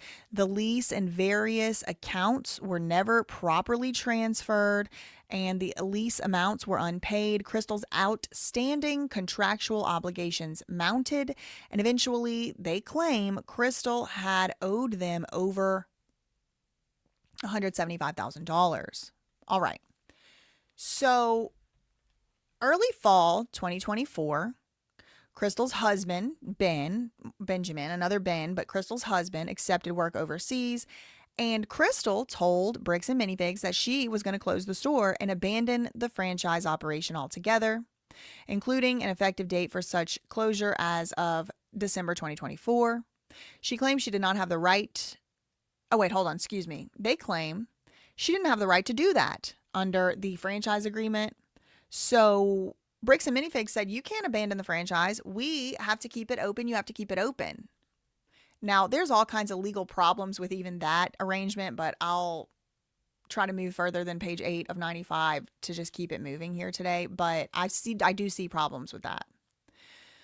Based on the foregoing, uncured breaches and anticipatory repudiation, that means anticipatory repudiation means when one party to a contract is informed by the other party or another party to a contract that party B is going to breach, party A then has somewhat of a duty to mitigate their damages or to mitigate what the fallout would be from the second party breaching. You can't just sit there on your hands and be like, oh no, they're going to mess it all up. No, you have to actually make some steps.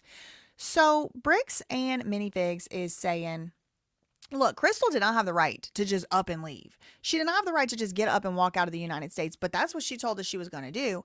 And so because of that, and because she was behind on her rent and she owed money and all that stuff, we issued her a notice on November 14th, 2024. Now, I do have a timeline that I'm building, so bear with me if you don't mind for just a moment, because I want to fill this date in here. November 14th, 2024. Notice of termination of whatever. Lease from Bam to Crystal. All right. Thank you. 14th. Is that what I said? Yeah.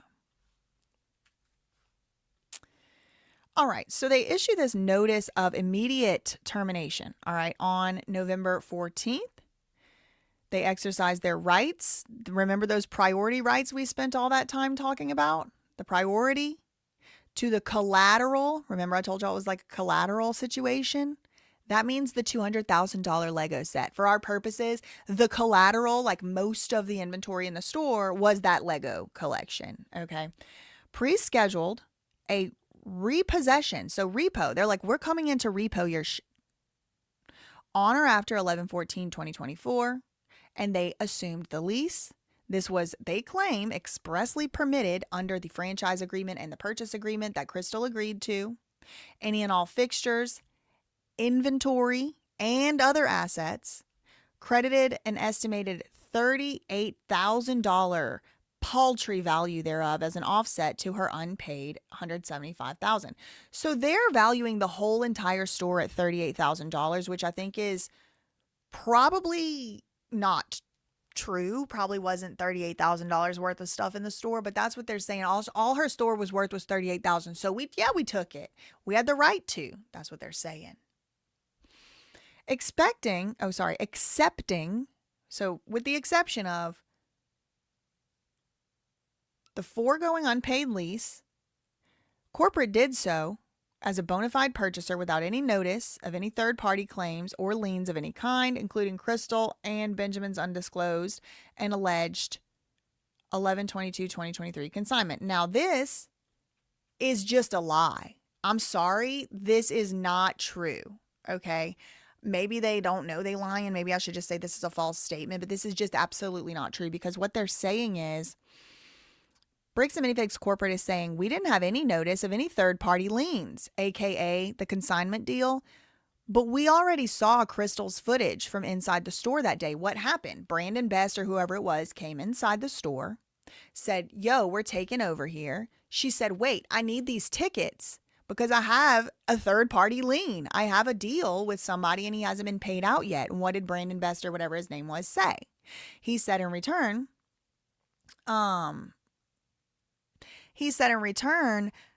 that's all a business thing, and that's going to be taken over in the business. That's going to end up being, that has to be worked out with the business. She told them there was a consignment agreement, and she also told them that there were liens outstanding. There were payments that hadn't been paid to this third party.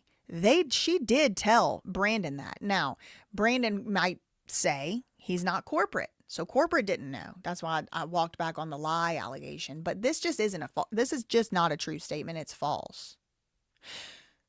Without any notice to any third-party claims, including Crystal and Benjamin's, quote, undisclosed consignment agreement. But it wasn't undisclosed. She disclosed it when they came into her store that night to repossess the store. So this right here just looks like a big old false lie statement. Sorry, it's what it looks like to me, and it takes away their credibility for the rest of this complaint. Prior to the repossession, and at the time of the repossession, BAM Corporate's representative, oh man, this is interesting. Now they're calling, remember how I told y'all they keep trying to say, oh, we can't be held responsible. It's this guy. And then when that guy gets a call, it's, oh, call corporate. And then corporate gets a call and it's like, oh, you got to call the location. And the location gets a call and it's, oh, you got to call Crystal. And then Crystal's like, you got to call corporate. And it's just the round and around and around and around. They just pierced their own veil in their own lawsuit they told on themselves.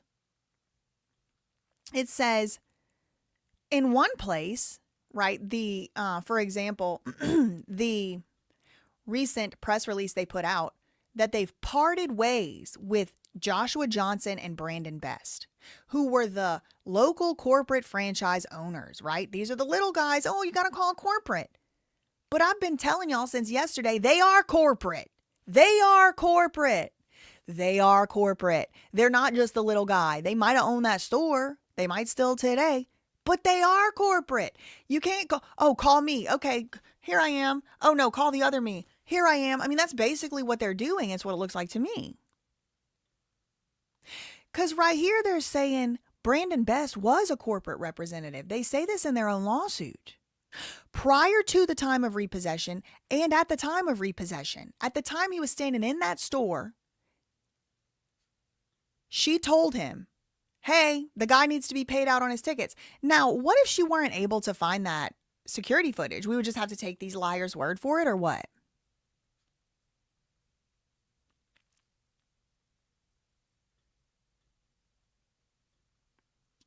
Prior to and at the time of repossession, Brandon Best was a corporate employee, or at least a representative of the corporation. He conducted an informal and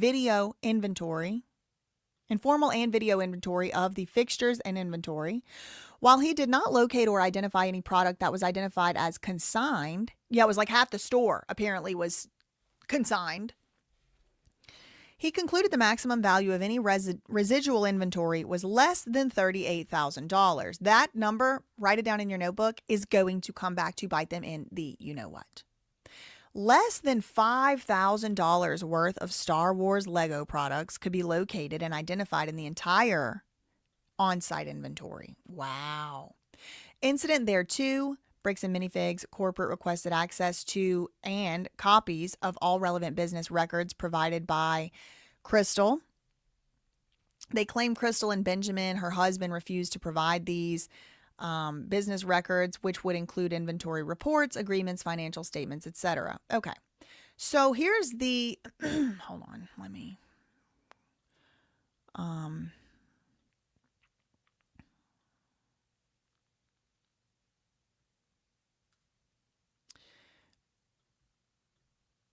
redact. Yeah, he concluded. Yeah, Brandon. Yeah, in the middle of the night with a video camera concluded. Yeah, got it. Okay.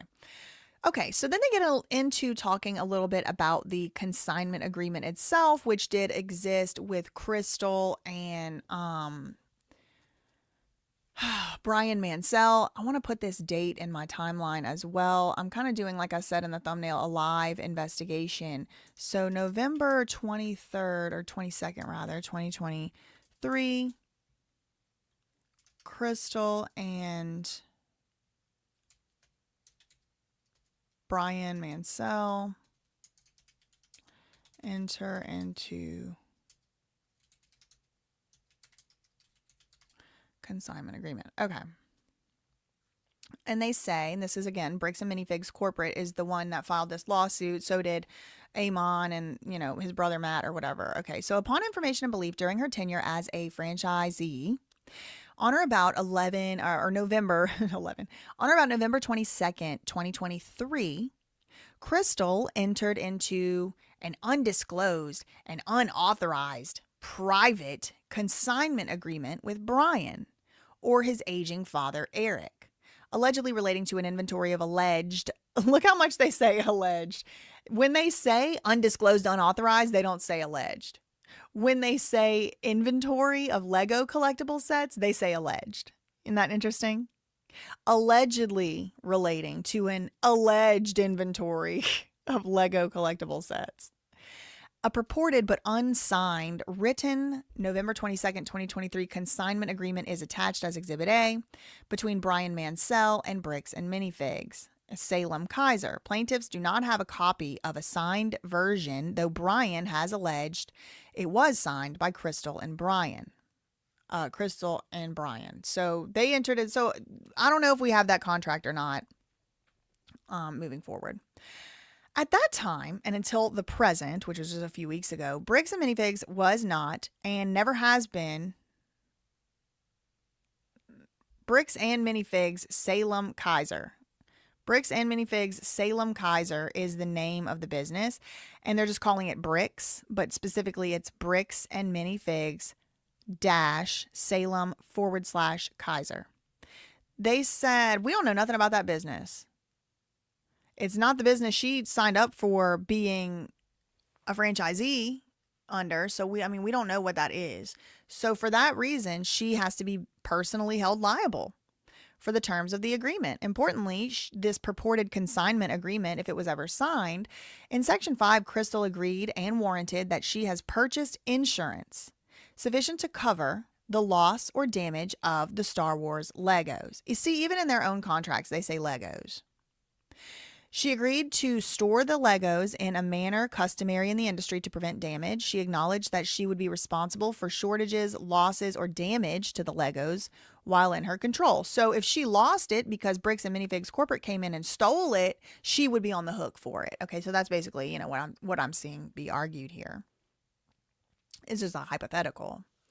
Regarding the arrangement and storage, Brian, this is the guy who owned the Legos, or still does, I guess, has described the arrangement as follows. When Eric decided it was time to divest, his dad, so when his dying dad decided he wanted to sell, Brian, his son, stepped in. Brian knows more about the father's comic book and baseball card collection, but he didn't feel confident in his knowledge of the Lego secondary market. He saw the sign for Bricks and Minifigs store while passing by on North River Road. He came in and he asked the store owner, Crystal Law, if she could help. Crystal told him even if we couldn't sell the collection, I would help him figure out how much it was worth, because I didn't want him to get ripped off. And I think that's why he trusted me.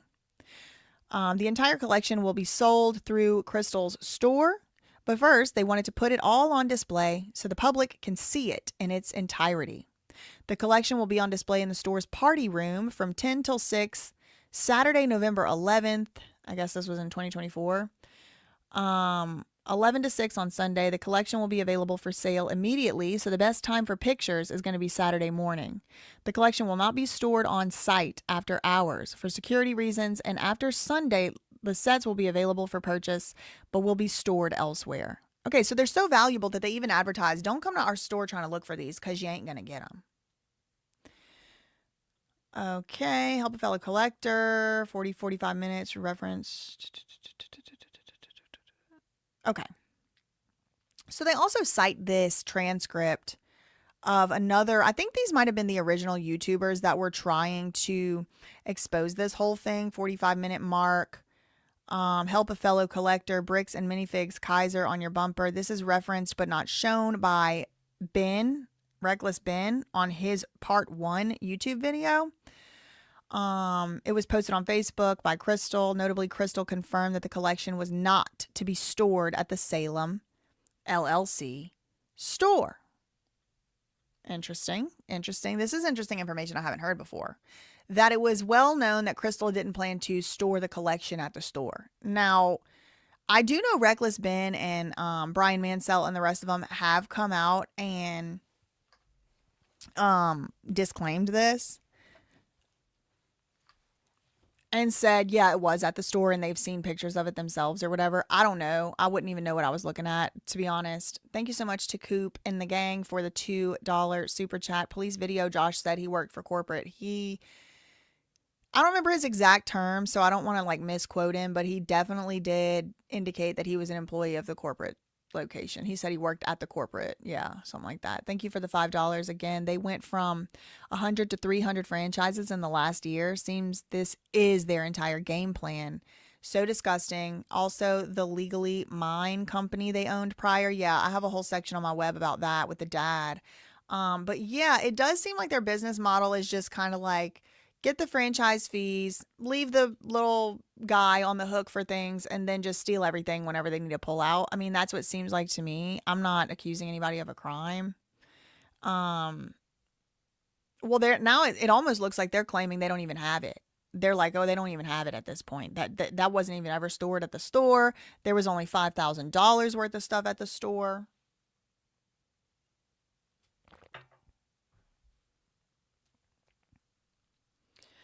Valkyrie Storm said, Ammon specifically, I believe, owned Legally Mine. They are clearly growing a business for free, in my opinion. Well, I don't know what they doing or not, but Let's read further. This is their filing. They say on information and belief, the owner of the Legos and Crystal, the prior owner of the franchise, initially valued the alleged consignment collection in the range of $80,000, but it was later reduced by its cost value of $30,000 or less to $60,000. So they're even saying Crystal and Brian think that it was like only a $60,000 collection. This is them trying to argue against this $200,000 figure. As noted above, the proposed consignment arrangement, which was not expressly approved by BAM, this works lifting a lot of weight. This implies to me they did approve this consignment somehow, some way, and Crystal's going to show it in court. Otherwise, they would say implicitly or explicitly, expressly or implied, but they said expressly. So there must be some implied authorization that they gave at some point. It says, as noted above, the proposed consignment arrangement, which was not expressly approved by corporate, is not permitted under their standards, and this arrangement was entered into solely by Brian Mansell and Crystal. This was not authorized, and it was not on behalf of us or our company, and we had no knowledge or involvement. And so why is it, somebody asked earlier, and I'm going to reiterate the question. Why is it that they won't give them Legos back then? If they're saying that it was unauthorized, it's not their inventory, she shouldn't have taken it. She shouldn't have made that deal. They didn't expressly authorize it, but at the same time, they get to keep the Lego inventory in her store as if it is theirs. They have to pick a side. They cannot argue both things. Upon information and belief, Crystal and her company sold part of that inventory and paid Brian. Her company had ample time to sell the consigned inventory during the approximately 1 year period before she abandoned the store, and it did. The sales activities have never been reported or accounted for with the corporate.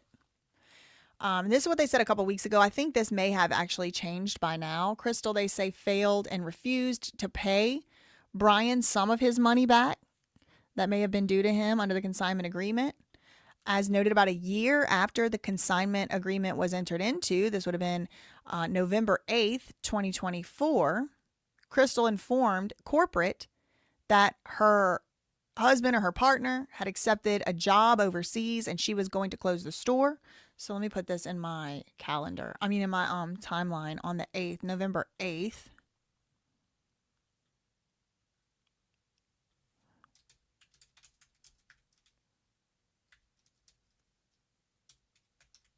Crystal notifies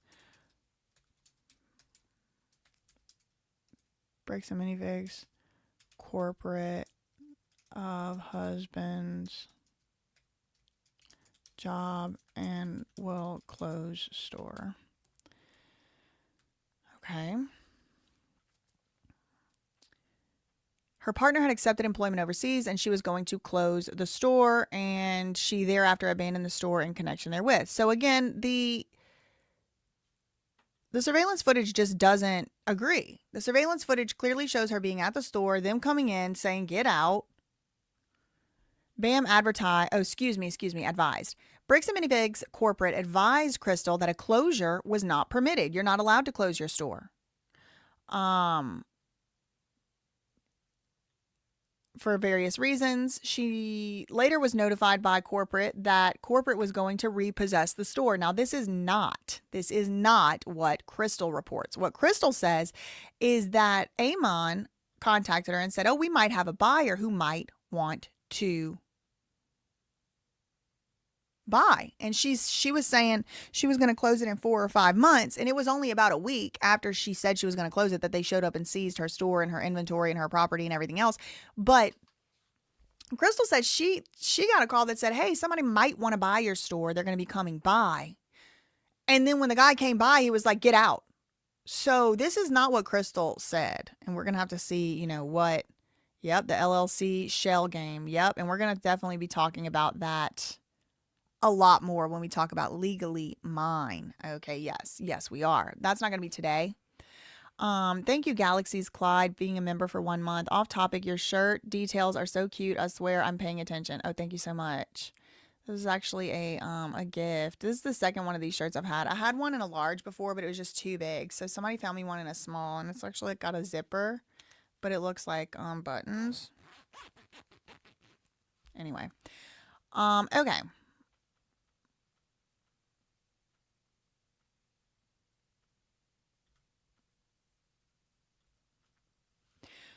So they say, we told her that we would come back and repossess her store, which she says no, they did not. They said they might have somebody that's interested in buying it. When the corporate representatives arrived for this scheduled turnover, she did not say it was a scheduled turnover. On the 14th, Crystal became uncooperative and interfered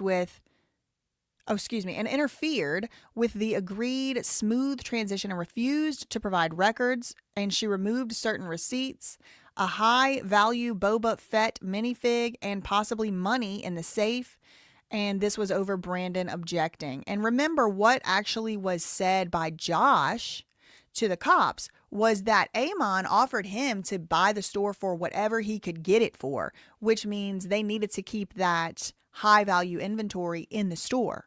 And when you really think about it, I mean, who knows how much something is worth? It really is only a very niche group of people who can even value this stuff. They got $1,000 plastic minifigures. Like, who would know? Who would know? I would be uncooperative too if somebody showed up and told me I had to get out of my store or the police are going to come. Exactly.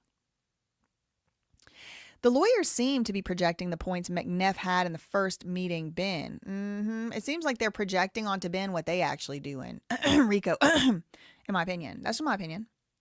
Okay, so they show up to repo the store. Crystal doesn't want to give them everything. She ultimately ended up getting escorted out of the store. At the time, the store was empty. It looked unpresentable and as if it had been ransacked. Okay, this is their telling of events. They issued their notice of termination on that day, on the 14th. They assumed possession of the premises and all assets located within the store. All assets, including any possible remaining valuable or not valuable Star Wars Lego collection pieces. So they kept all of it. Brandon, the new supposed was going to be the new owner, Brandon Best, was engaged as a contracted inventory. How many titles they going to give this man? This is going to come back to bite them.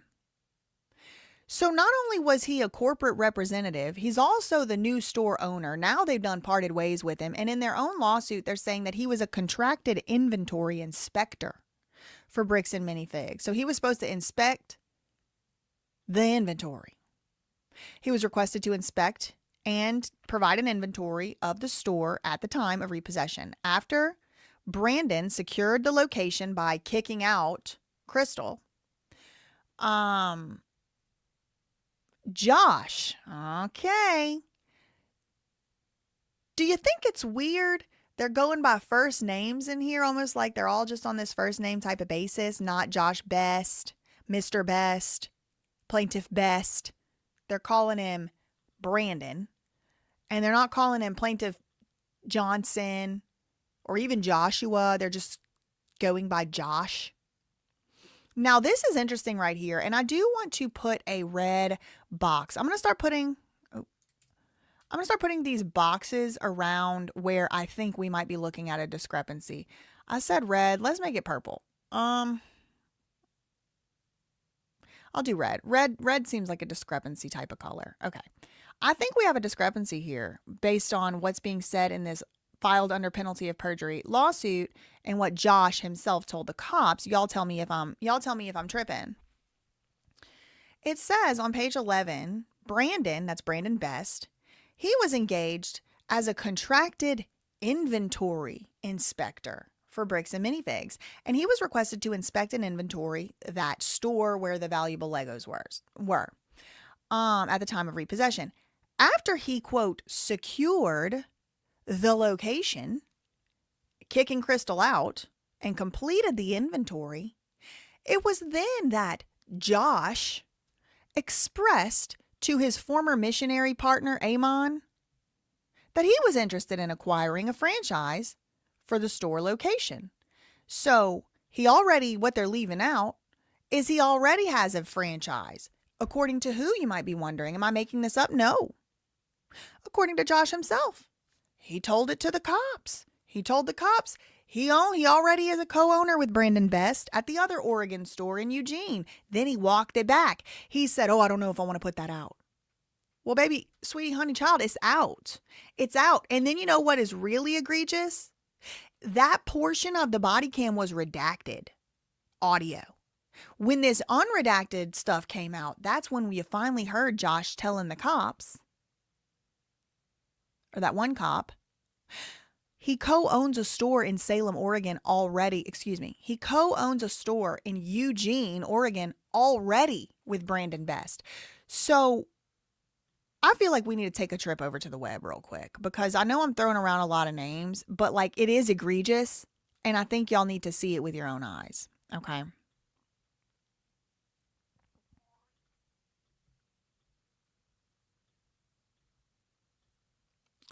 Okay. So here we are, right? This is Bricks and Minifigs CEO Amon. Okay, Amon McNeff.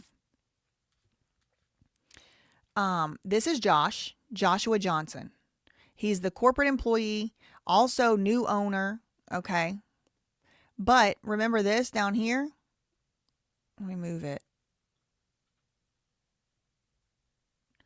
Amon and Josh went on their Mormon missionary trip together. That's them right there. Okay. That's 22 years ago. 22 years ago. These two go way back. Okay. These two. Let me draw a line between them. Him and him. Okay. These two are Mormon missionary mission bros.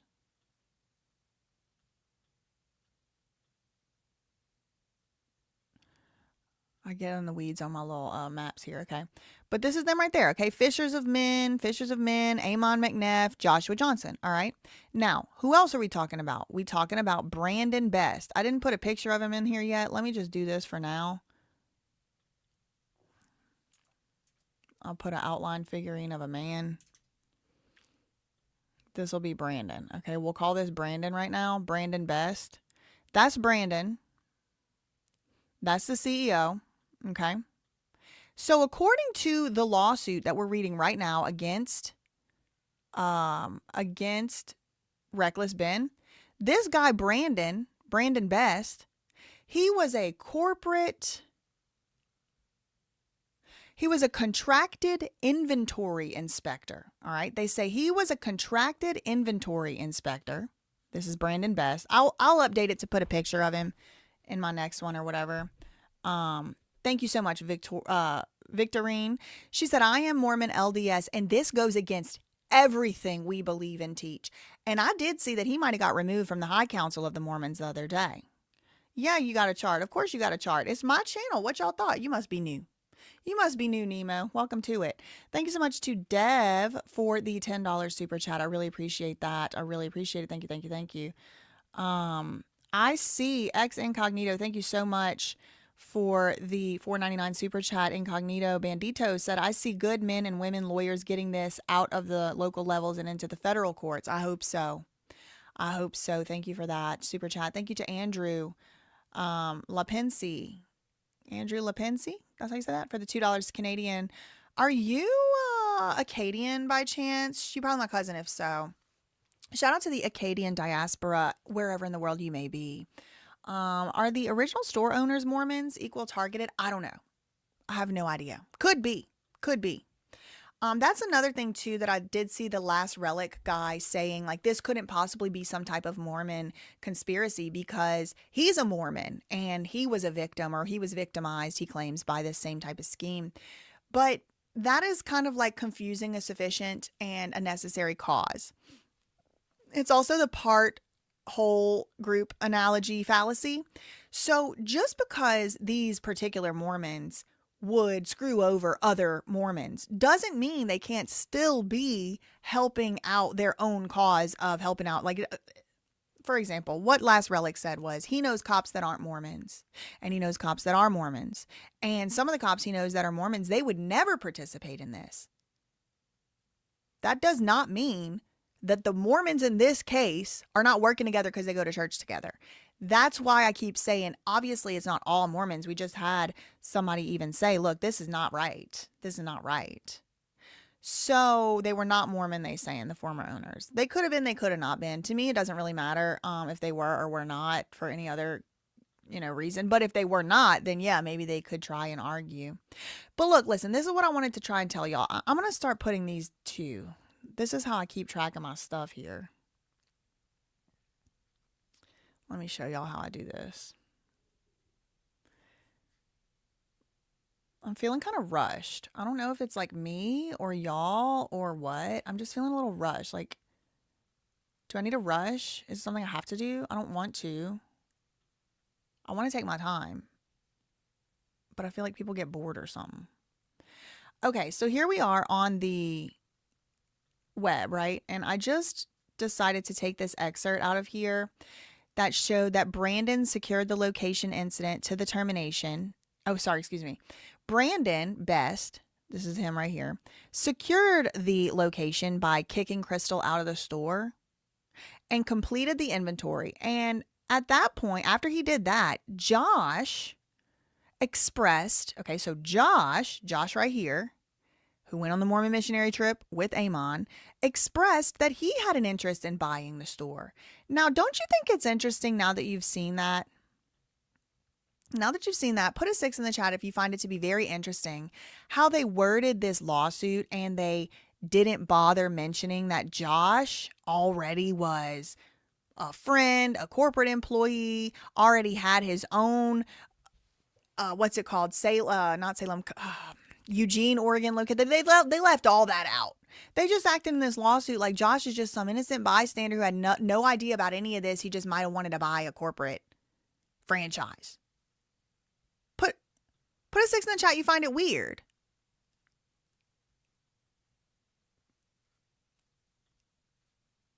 There's a lot of 6s.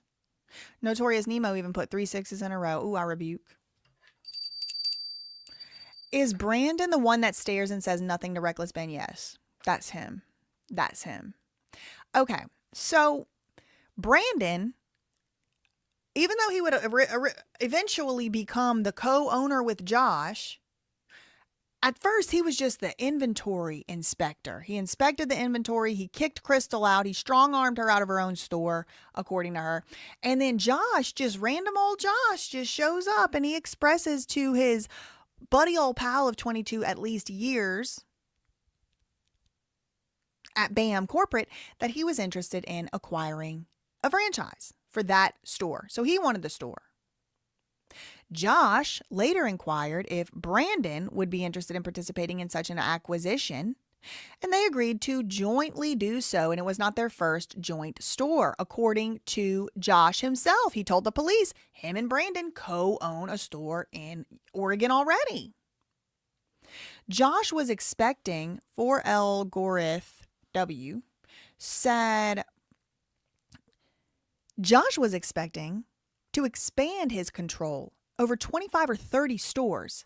As the words of Bricks and Minifigs' older client and partner, I will recall the video channel name and post.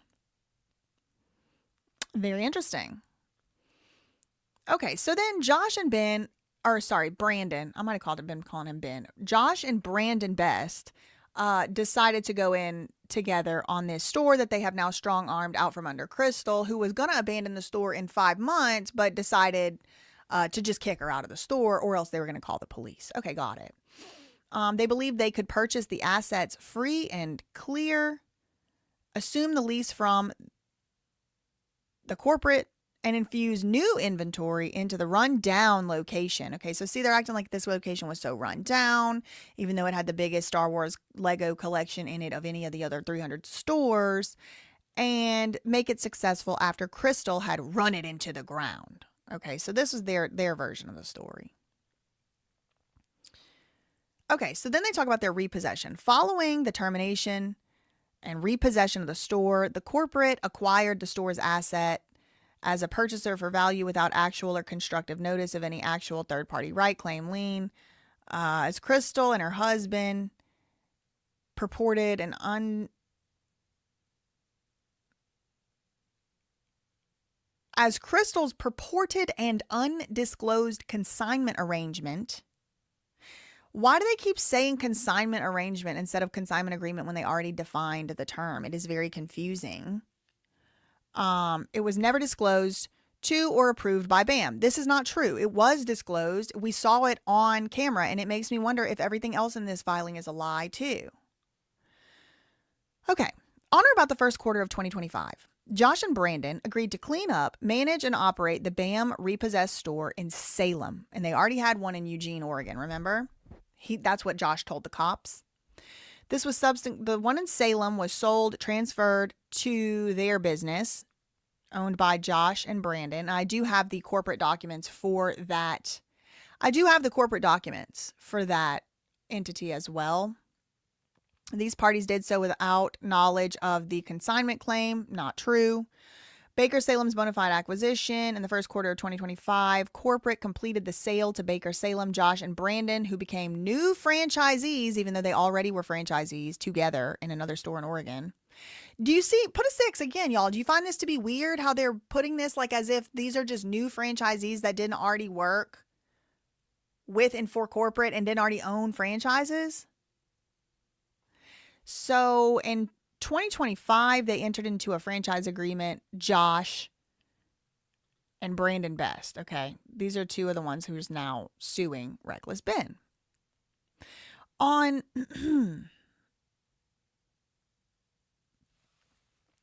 March 27th, 2025, this would have been last year, they finalized a business and asset purchase agreement with the company Josh and Brandon own. This company did not acquire, take over, or assume any obligations of Crystal or her company. These third-party purchasers were not involved in the prior private dispute between Crystal and Brian. They are not third-party purchasers. They are corporate affiliates. You literally called one of them your representative earlier in this lawsuit. My God. They acquired the business from Bricks and Minifigs pursuant to an arm's length legitimate corporate sale. Okay, this right here, keep this in mind too, because we're going to get into the nitty gritty. Not today. My brain is going to be so tired already. But we are going to get into Legally Mine LLC and how that company operates. And hint, hint, it's these arm's length, technically legal asset protection deals where they put one thing in this company and another thing in that company and another thing in that company, LLC, LLP, LLC, and then you can't ever really get to the assets you need if they do something wrong. Okay, within 24 to 48 hours of Crystal's termination in late 2024 November, Brian called the store and asked for Crystal. Brandon Best answered the phone and explained Crystal and her company abandoned the store and they were no longer involved in the business. Brian, the owner of the Legos, claimed he had a consignment arrangement of some sort, right? Of some sort. He had a consignment arrangement of some sort. Like they're acting like they're playing dumb. And stated she had not paid him some of the money that was due. Josh and Brandon, the supposed owners now of the store, the definitely not corporate employees, but also kind of representatives and employees of corporate actually, they were skeptical. And why would they be skeptical? Why would they be skeptical about this consignment agreement? They already just said they don't trust this Crystal lady. They don't like her. So why would they be skeptical? Their own story isn't adding up. Brandon Best explained they needed evidence of any ownership claim that Brian may have to the Legos. Brian showed up that day later and began, quote, yelling at personnel and holding up purported consignment paperwork. Oh, you mean the evidence you literally just asked for in the paragraph before? Brandon explained he needed evidence. That Brian owned those Legos. Brian said, okay, here I come with the evidence today. Now it's, a purported consignment paperwork. He demanded an immediate return of his stuff or payment of $80,000. Josh Johnson, Brother Johnson, interceded. He was there and asked to review the paperwork and briefly did so, as if that man can even freaking read, and pointed out that neither corporate nor Josh nor Brandon, who are corporate affiliates, representatives, and employees anyway, were party to this purported arrangement, and he claimed he had a purported inventory list. But Brandon and Josh invited him to review the limited number of Lego sets on display. Yeah, I mean, they could have took that out of the store by now, huh? When Brian could not identify any Lego sets on his purported list, he accused Josh of lying. Josh was probably lying. And he was told to leave. So, the end. F you, you don't get your stuff back. He left in anger, as would I. Put a 7 in the chat if you would have left in anger too. Now, on Brian's inventory list, which he did provide to Josh and Brandon, it was problematic because it was not complete and it did not have value data for every item. Brandon Best briefly investigated whether any consignment product might exist in boxes in the back or elsewhere in the store and concluded none existed. And this was confirmed by other staff personnel who had previously worked for Crystal. Brian Best later that evening returned. Oh, sorry, not Best. Brian Mansell, the owner of the Legos, returned later that evening after closing with the police and accused Josh and Brandon of being thieves, and they denied this. Josh and Brandon informed the cops that corporate had recently repossessed the store, and they were unaware of and not parties to any consignment agreement. This is also false because they were at least made aware of it by that day that the cops showed up. Oh, we didn't know. You knew earlier. They claim that Brian became belligerent, which who wouldn't, over their dying father's life savings. I mean, anybody would become belligerent. He was escorted also off the premises by the police officer, and the police concluded this was a private civil matter, and Brian did not have sufficient evidence of ownership. And this is where I think a lot of people started to realize wait, hold on. I can get on board with some of this excuse here and excuse there, here, excuse there, excuse everywhere, excuse. But at some point, y'all mean to tell me y'all are just keeping these Legos? Nobody's paying him for them. Y'all are just keeping these Legos? This is ridiculous. This is where I think a lot of people started to be like, wait a second, huh? For a period of months, Brian, quote, harassed Josh and Brandon, and the personnel at the store made threats, a death threat, which I've never seen any proof of.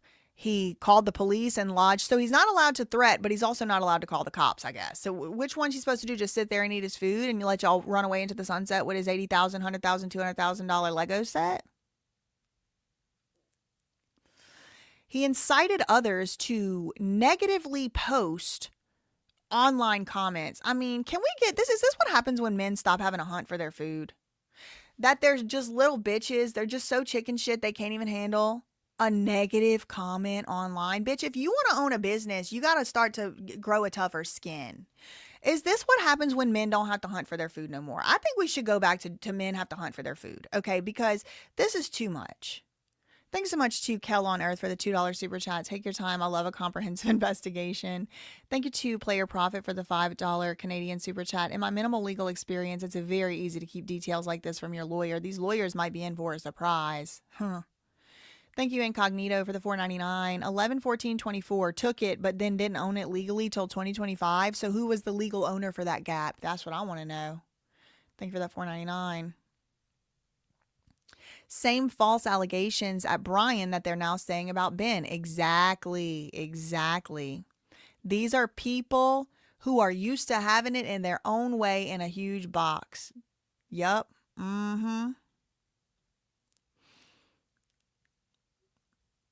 That's what it seems like to me. Like they just are used to just being able to be a mafia. That's what it looks like to me. Okay, so Josh and Brandon reported this stuff to the police. But they did not charge Brian with anything because he didn't do anything wrong or illegal. Upon information and belief, Brian then attempted to get payment from Crystal and Benjamin, but that was unsuccessful. Crystal claimed she didn't have any money to pay them. Many months later, in the fall of 2025, only after Josh and Brandon's business entered into an asset purchase agreement, they archived an incomplete purchase sale system. They discovered identified Star Wars, quote, lot sets from Star Wars regular lots inventory sales. This inventory sale distinction was unclear to Brandon and Josh, but maybe if they would have just listened to Crystal when she was trying to explain it to them, they wouldn't have had that problem.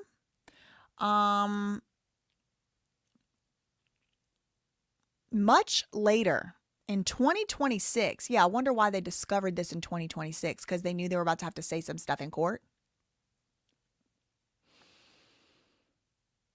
Brandon Best, in 2026, this year, discovered that approximately 367 purchases of lot sets for an estimated retail value of $46,000 and 336 purchase of lots for an estimated retail value of $12,000, 12.6, had occurred after 2023.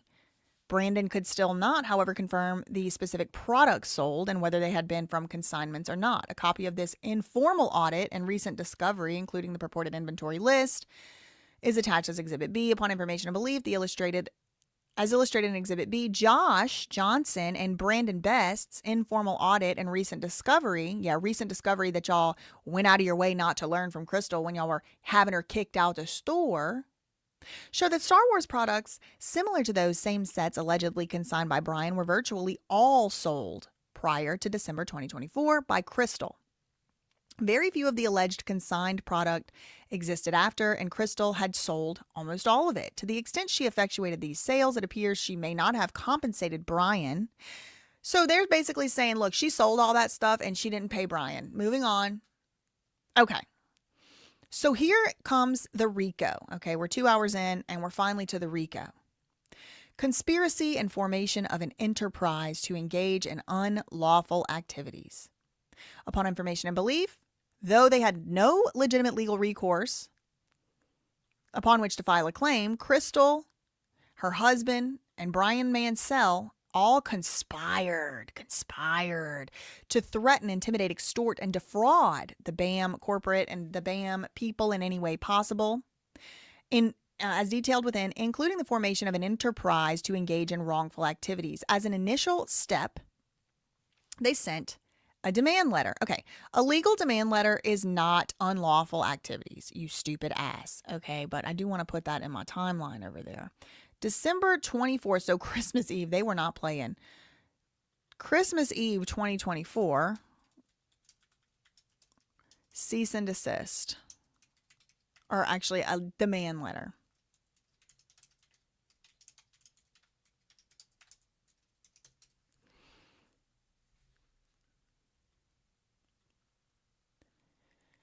They're saying the first step of the RICO, the first step of the criminal enterprise was sending a demand letter. Girl, please. No, that's not Ben. That's a different Ben. There's a lot of Bens in this story, by the way. This Ben right here is her husband. As an initial step, Crystal's business sent this legal demand letter to BAM Corporate, alleging it had been damaged based on the termination of its franchise agreement. On January 10th, 2025, BAM responded. A couple weeks later, the corporate responds, denying all allegations, and then they provided some support for terminating their agreement. Neither Salem, that's Crystal's business, nor Crystal or her husband thereafter pursued any claim in the letter further with them until this year. On January 2nd, 2026, there was a separate legal demand letter being sent, and they'll discuss that later. Upon information and belief, Crystal and her husband and the owner of the Legos learned of reckless Ben Schneider enters the chat and communicated with him. They provided information regarding their unsupported claims against Josh and Ben and Bricks and Minifigs, and they ignored or excluded Crystal's sole obligation regarding any private consignment agreement. In connection therewith, they, together with others, conspired to intentionally, maliciously, fraudulently, and illegally threaten, extort, harass, profiteer, interfere with, and damage BAM, Bricks and Minifigs, in furtherance of the enterprise, including based on the unlawful activities described herein. They claim the Schneider Group, okay, so all these people they're calling the Schneider Group, which, did they even ever define that? Acquired okay. This is crazy. I do not believe this at all whatsoever. I think this is a totally made up fantasy, but this is insane what these people are alleging. Upon information and belief, and the belief is a fantasy. You see there's no exhibits attached here. What, a belief of what? There's no exhibit. They claim Reckless Ben, quote, acquired financial interest in the Lego sets. Remember when Josh told the cops, he said, Ben contacted them. This is another discrepancy, by the way, because Joshua Johnson, told the cops that Reckless Ben, is the one that contacted them and reached out to them. And he told this to the cops as if it was a fact. He didn't say, I think. He said it as if it was a fact. So a false statement to a police officer in the course of an investigation. Hello, that's a crime. Maybe they could investigate into that. But Josh told the cop that Reckless Ben had reached out to the owner of the Legos and said, hey, if I get your Legos back, will you give me some money? Does this imbecile just truly not understand how YouTube works? And now they're saying in the lawsuit that same thing, but like not that Ben reached out, but that they reached out to Ben. So they're saying, look, they learned of him and communicated with him. Okay, so who reached out to who? Because now what y'all wrote in the lawsuit and what y'all said to the cops don't add up. I know it seems nitpicky to y'all, but it's a pretty big allegation to make. Oh, Reckless Ben reached out to them and he wants money versus, oh, they learned about him. They communicated with him. That's Bricks and Minifigs' issue. There's a lot of recordings that contradict what they say in these lawsuits. It's wildly inconsistent, illogical, and inaccurate. I agree. So anyway, they're trying to say that somehow, some way, Reckless Ben is going to be making some type of money if the Legos get recovered, which is just honestly silly. It's like a little fantasy that they made up in their minds. In connection therewith, they, together with others, conspired to intentionally. Oh wait, hold on. Upon information and belief, Schneider, that's Reckless Ben, acquired a direct or indirect financial interest in Brian, Crystal, and her husband and their business unsupported claims, organized and established the enterprise that would launch a campaign. Okay, this is the campaign. A campaign of what? Deception, disinformation, and destruction. Ooh, they like that. That's called alliteration. When we just said illogical, wildly illogical, inappropriate, incompatible, whatever. This is alliteration when you use a bunch of words repetitively that start with the same first letter. Okay, so the conspiracy was to launch a campaign of deception, disinformation, and destruction intended to cause plaintiffs injury and damage, to extort a demand of over $200,000, to deceive and manipulate plaintiffs, to interfere with their economic and family relations. Well, baby, that's why they say don't go into business with your family. To harass plaintiffs and to cause private and public nuisances, to trespass and to otherwise engage in a pattern of unlawful activities as described herein. They say through this enterprise, Reckless Ben and his friends acquired not only a direct interest in these private claims. I do not see any proof for this. They just made that up. But also he had an indirect interest in compensation from paid online streaming platforms through which they could publish content they created and disseminated such profit. I don't know if that sentence is grammatically correct, but they say, for example, Reckless Ben earns compensation from YouTube and Patreon through paid subscriptions or by other revenue sharing agreements or compensation models. But here's the thing. Do these idiots that like to sue YouTubers over exercising our free speech and our rights of free speech, do these idiots realize that we could also get paid money from AdSense if we also said true things? Like, why is it that they think we only ever get paid if we're saying something false? She gets clicks and clout and she gets views and money for lying. Okay, but y'all understand that we also get clicks and money for telling the truth too, right? Like, or just saying our opinion. Can't be verified as true or false. Like, why is it always back to this? He gets money. Well, yeah, no shit. Don't you think the New York Times gets money? Don't you think NBC gets money and MSNBC gets money? The Times Tribune, all of these people also get money. Y'all think that because we do this for our job, that our bills we can just pay with hopes and thoughts and prayers? No, we have bills. People are allowed to get paid for doing work. Hello. Speaking of which, thank you, Grace, for the 27 SEK. Love your investigations. Hugs from Grace. Thank you. Thank you. Do they even have the inventory still? They acting like they don't. YouTubers telling the truth usually gets even more clicks and views. Oh, imagine the Bricks and Minifigs corporate office when they find out that YouTubers who tell the truth actually get more clicks. Making money brick by brick, bitch.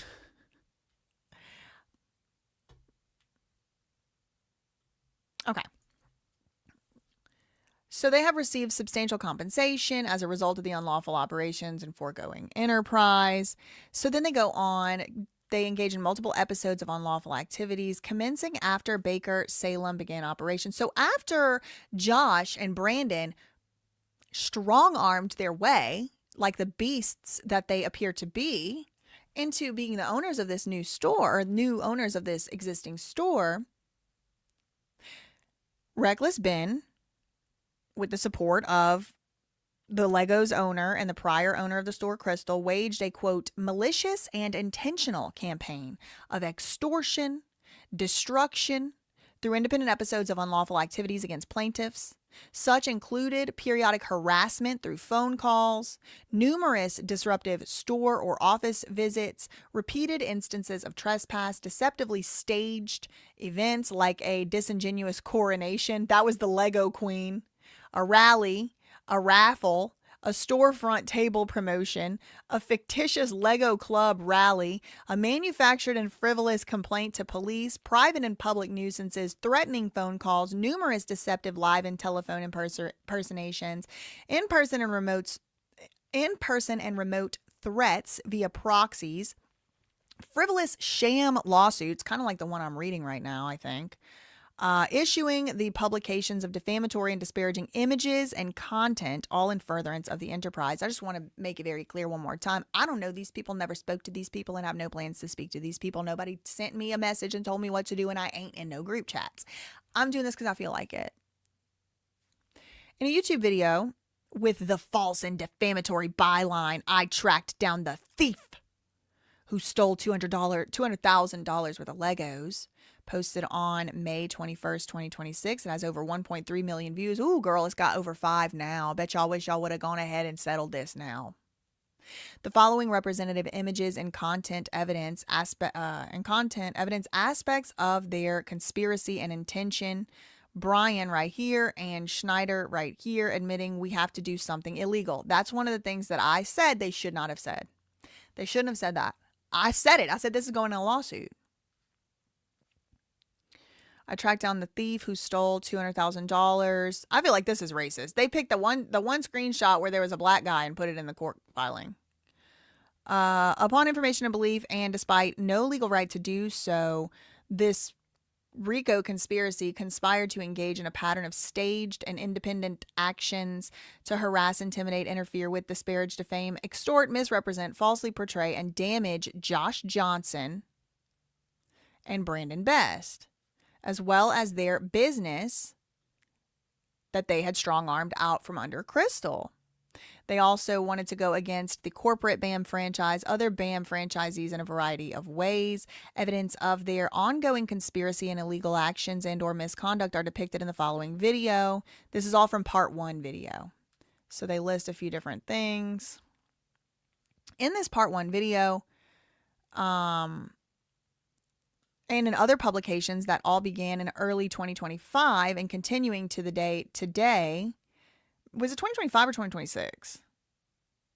With the direct and indirect support and encouragement of Brian Mansell, Crystal, the former owner, her husband, and Reckless Ben, they began targeting the store itself and the Bricks and Minifigs corporate to unlawfully shake them down and extort monies demanded.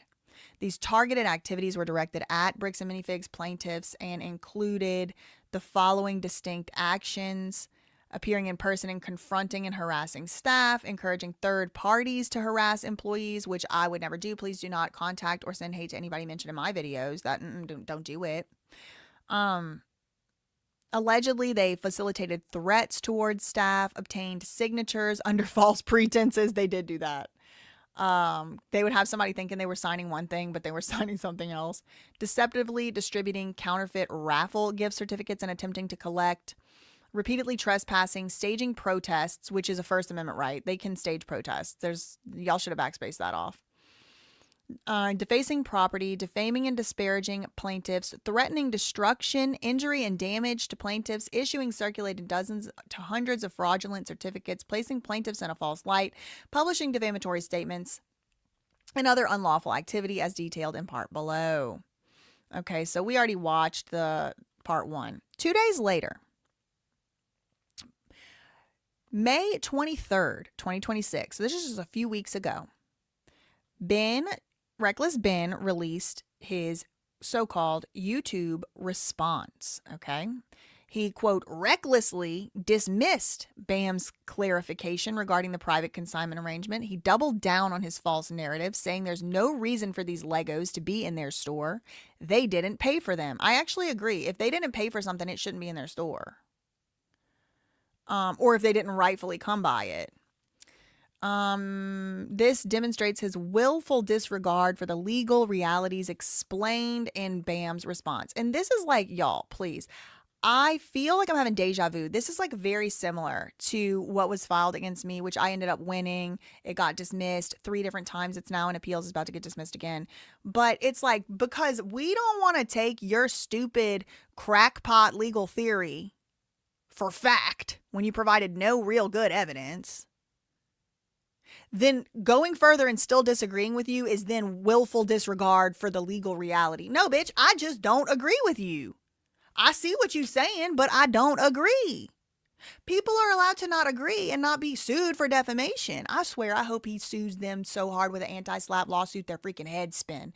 Thank you so much to Michael for gifting 5 memberships. Make sure y'all are hitting that like. It really does help. It really does help.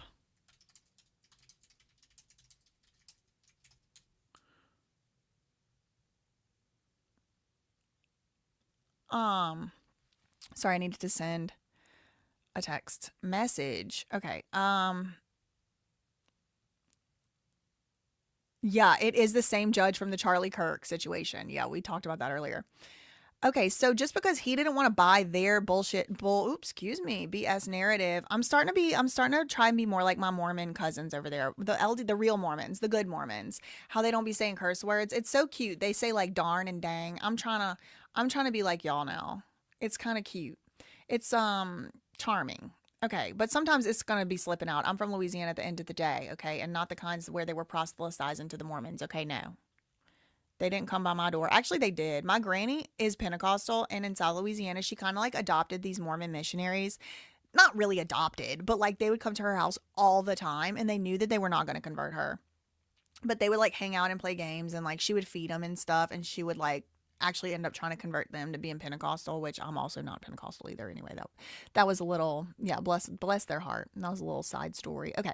So 2 days after his part 1 comes out, he puts out this YouTube response and he's like, there's no reason for these Legos to be in their store because they didn't pay for them. And they took that as being defamation somehow. He is trying to imply that they had acquired the store's assets as a bona fide purchaser without notice of the unauthorized private arrangement, his intent to further mislead his audience and incite continued harassment against plaintiffs and furtherance of the enterprise. Okay, that's what they're trying to say, that him making part 2 on his channel was furtherance of a RICO conspiracy, girl. Now, they also say extortion, harassment, and threats of violence. Images and content evidencing that he is a violent harasser are below. If you want to just give it back now, this I told him he shouldn't have said. I should go back and look. I should compare what they actually complained about in this lawsuit and what I said on my live. He shouldn't have said that. He shouldn't have said that. I would have told him not to say that. He shouldn't have worded it like that. If you want to just give it back now, it's going to be a lot easier for you guys. You know, I think you guys would prefer it the easy way. I said, you can't be doing that easy way, hard way stuff, Ben. You can't be saying that stuff. They're going to say it's a threat. Even if it's not, That's what they're going to say. And when you type words out on a page, it looks like that. I don't think you guys are really going to like it. An implied depiction of the threatened violence associated with the hard way. Now, this is obviously satire, hyperbole, joking. This is a superimposed green screen. Ha ha, he he, kiki. I knew it was a joke. But now it's an exhibit in a court document, and you got to fight about it in court. In his part 1 video, pretending to be a celebrity, a member of a fake Lego. Oh my God, that was so funny. The one guy that dressed up like a fake YouTube influencer to trick an employee into disclosing Josh's contact information to further harass and interfere with Baker Salem, Brandon, Josh's business. So there's the fake influencer. That was like one of the funniest parts of the whole thing to me. YouTube video minute. Okay, so the part 1 video impersonating a Guinness Book of World Records personnel. This is funny. Like, some of this is pranks, and it's just they're stupid for trying to sue for this. The most Legos stolen in a single franchise. Guinness. Fraud, deceit, impersonation, forgery upon information of belief. He admitted to disguising a document as a delivery signature. He claimed it was a get out of jail free card, that the employee owes him $5,000 each time she calls the police. That was also very funny to me. But, don't do that. I'm not encouraging other people to do that. Let's see what else they claimed. He fraudulently obtained signature as posing as a UPS or USPS delivery personnel. Later unlawfully threatened and demanded payment of $40,000 for her signing. You know how he changes words out in the contracts? That's what that was about. They include some of this.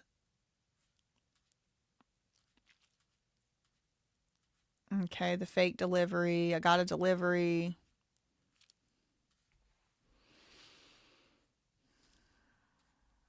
That's the cops coming to shut down their merch booth. These are just... Okay, then they go into the fake raffle. They're saying that the raffle was fake. Defamation, vandalism, trespass, separate actions were trespassing to face. Post-defamatory signage. Bam, Briggs and Minifigs stole a family's life savings. They got sued, they lost, and they closed the store to avoid paying. Acts of vandalism, continued trespass, distributing shirts, flyers, and banners, all with false and misleading statements, disparaging Briggs and Minifigs' brand, representative images and content separately showing this. We steal from old people made it into the lawsuit. A website and an illegal logo for the admitted purpose of disparaging BAM. Okay, it's not illegal. It's not illegal if it's parody. That is completely fair use under the United States Copyright Act. 100%, Section 7, 100% fair use. If you're making a parody or a criticism, especially of a public figure or a public brand, especially a public figure or a public brand which has intentionally availed itself to the public, this is not an illegal logo. And this is where it's like, sometimes these lawsuits go too hard and then they don't win anything because they just went too hard. This is not illegal. It is very obviously protected speech. Protected. It's protected. Parody, commentary. It cannot be confused or a replacement for the original. There's so many. I could go through. I could do an hour-long copyright analysis on why this is not illegal. But it's like, if you're going to call everything illegal, then now I'm just going to question everything you said in your filing. The admitted purpose of disparaging are set below. YouTube video, same, part 1. This is his We Steal From Old People website. He's selling merch with this on the shirt. That's the shirt. He set up a booth outside the BAM franchise. The same part 1 video. We steal from old people. This is apparently, this is the vandalism. I did say he shouldn't have been going up on them people's store, on them people's building and hanging signs. That is where you do start to see people getting in trouble. When you go so real life, that you're, somebody could have gotten hurt up there. Somebody could have fallen. Somebody could have, really been injured. And if I'm going to be fair, if I own a business, I don't want somebody coming over here and doing this, covering up my main sign on my store. But you know, that's me. That's my opinion.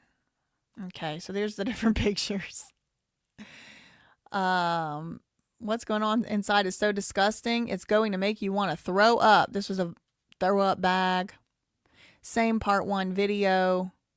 They interfered with the customers coming into the store. They might actually have a claim there on tortious interference because they actually stopped customers from going into the store. After redesigning signs affixed to the store saying make them way better, saying that they were going to steal. Look, turn at the light. Turn and go home. This sign on the store had said buy, sell, trade. They'd replaced it with steal, sell, trade. Okay, so earlier in March, they trespassed again, allegedly, according to this lawsuit, placed a defacing and fake sign on the Baker Salem store, which read permanently closed. We stole a family's life savings. They sued. We lost.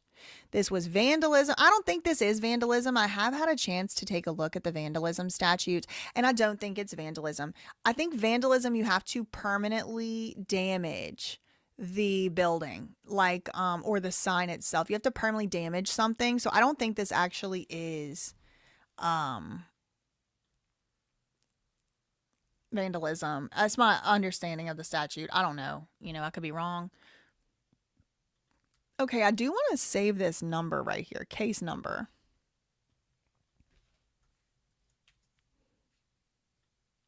Because I want to do some FOIA requesting of my own. This vandalism was documented on the Facebook post on the Salem Kaiser community page. Photos of the sign, people including reckless Ben trespassing outside the store. How can you trespass outside the store? Oh, I guess this, because he's behind an enclosed area that's meant to keep people out. This is from the Kaiser Police Department. That's who investigated this one. Interesting. Representative images are below. You can't be jumping behind people's gates. That will start to be trespass.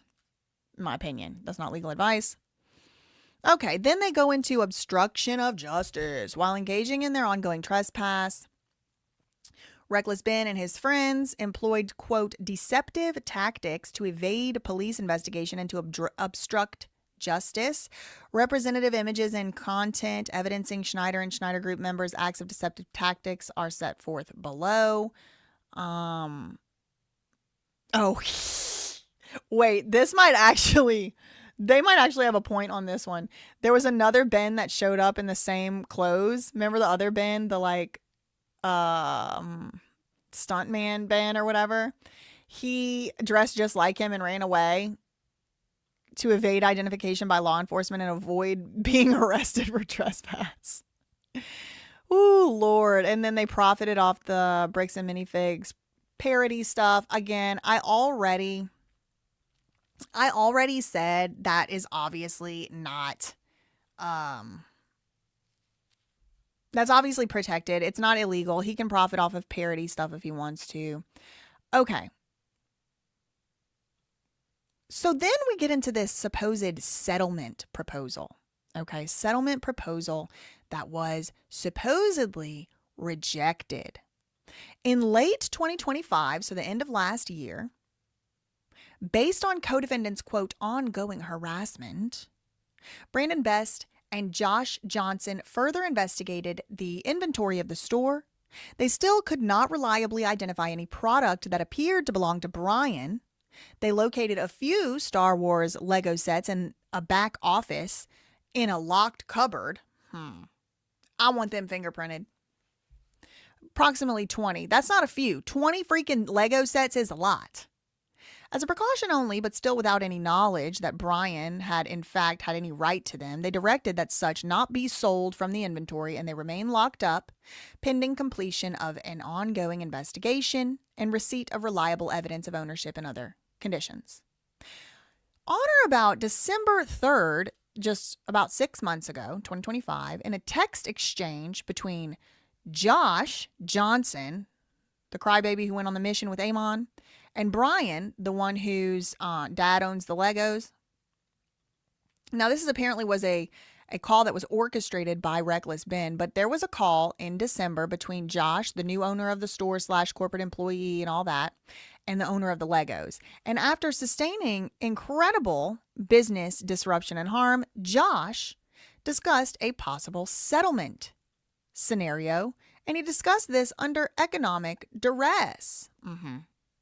Purely as an accommodation, not because he felt bad that this guy's dad's Legos had been, stolen out from under him, not because he felt bad that his former franchisee had, done something that ended up being where this poor man wasn't going to have his rightful property. No, none of those good faith reasons, only because the campaign to expose him and hold him accountable actually seemed to work. That's whenever Josh discussed a possible settlement scenario to allow Brian to retrieve the few 20 sets that had been provisionally identified as Star Wars related product in that cupboard locked up in a cabinet. Josh set aside the pending receipt of ownership documentation from Brian. Josh, the new store owner, the one who had came in and took the store over, indicated a written apology and other concessions would need to be made, and the harassment must stop. Brian basically told him to go F himself. He rejected it outright. He said, absolutely not. Unless you were going to make us whole on the Lego collection, I don't see where we have anything to discuss. This confirmed the enterprise's interest. So this is where it's like, this is so disingenuous to me, because just imagine and put yourself in Brian's position. Your dad has all this stuff. He's dying. You want to sell it for your kids to go to college. You sell it. You enter into this agreement with what you think is a reputable business. One thing leads to the next. Now you're getting the runaround, and now they're maybe offering you back 20 measly little sets. And they want an apology. Anybody in their right mind would say, unless you're going to pay me back for 100% of all of it, I don't really understand what else there is to discuss. Well, that's a reasonable thing to say. A reasonable person would say it. But in this lawsuit, they're saying, nope, that's evidence of a RICO conspiracy.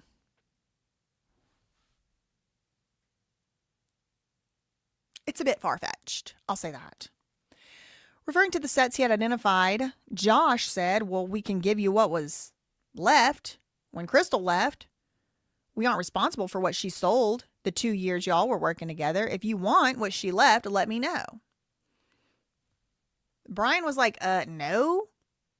Because also, not only was it just come pick it up, it was, and you can't make no more videos, and nobody can come back over here to my store, and you got to give me a formal apology, and we're not giving you all your money. You can come pick up these little measly little sets left over.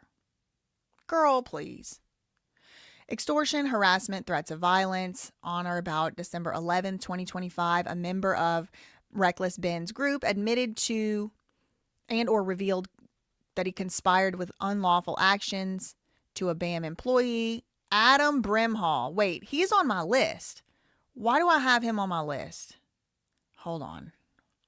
I have somebody named Adam Brimhall.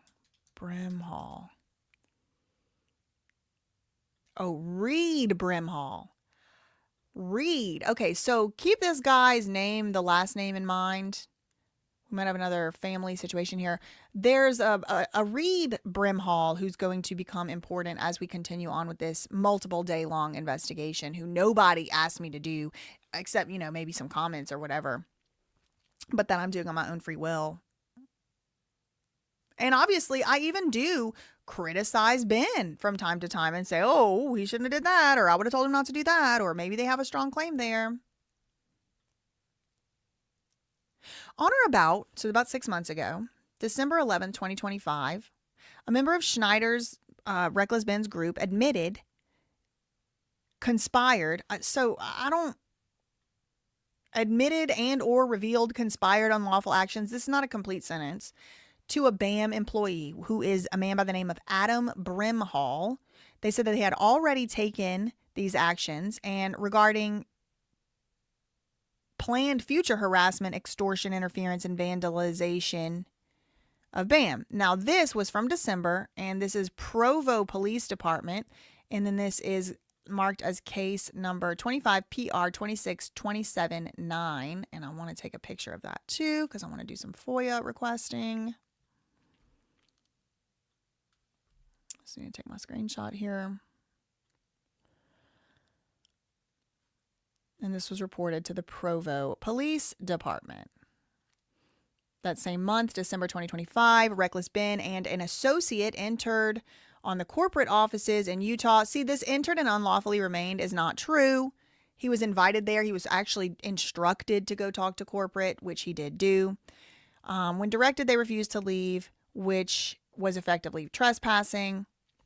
Bricks and Minifigs contacted the Provo Police Department and initiated a report and requested that charges be filed. Now, I do have some paperwork from this, and we're going to talk about it after I'm done reading this particular document that I'm on, or after we're done talking about this case against Reckless Ben. Now, this has been a monster of a document. It's 95 pages long, so it's just going to take a while to get through it. We are about halfway through at least. During this December 2025 encounter at the corporate offices, Reckless Ben demanded $200,000, and he said that failure to pay would result in reputational harm and matters would become very bad. Bricks and Minifigs reported this attempted criminal and civil coercion and extortion to police authorities, and they have another case number, 25 PR 26279. Oh, that might be the same case. Taking a picture anyway, just in case.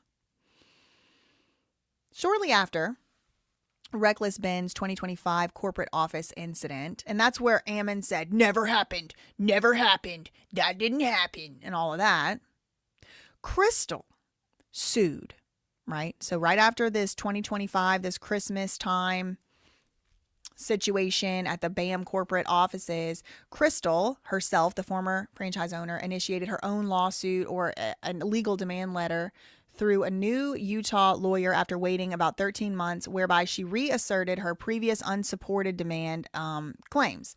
Now, Bricks and Minifigs responded, again, denying all allegations and providing evidence to rebut as such under the franchise agreement. Bricks and Minifigs proposed a face-to-face meeting. They did have that meeting, but it was unsuccessful in resolving the dispute.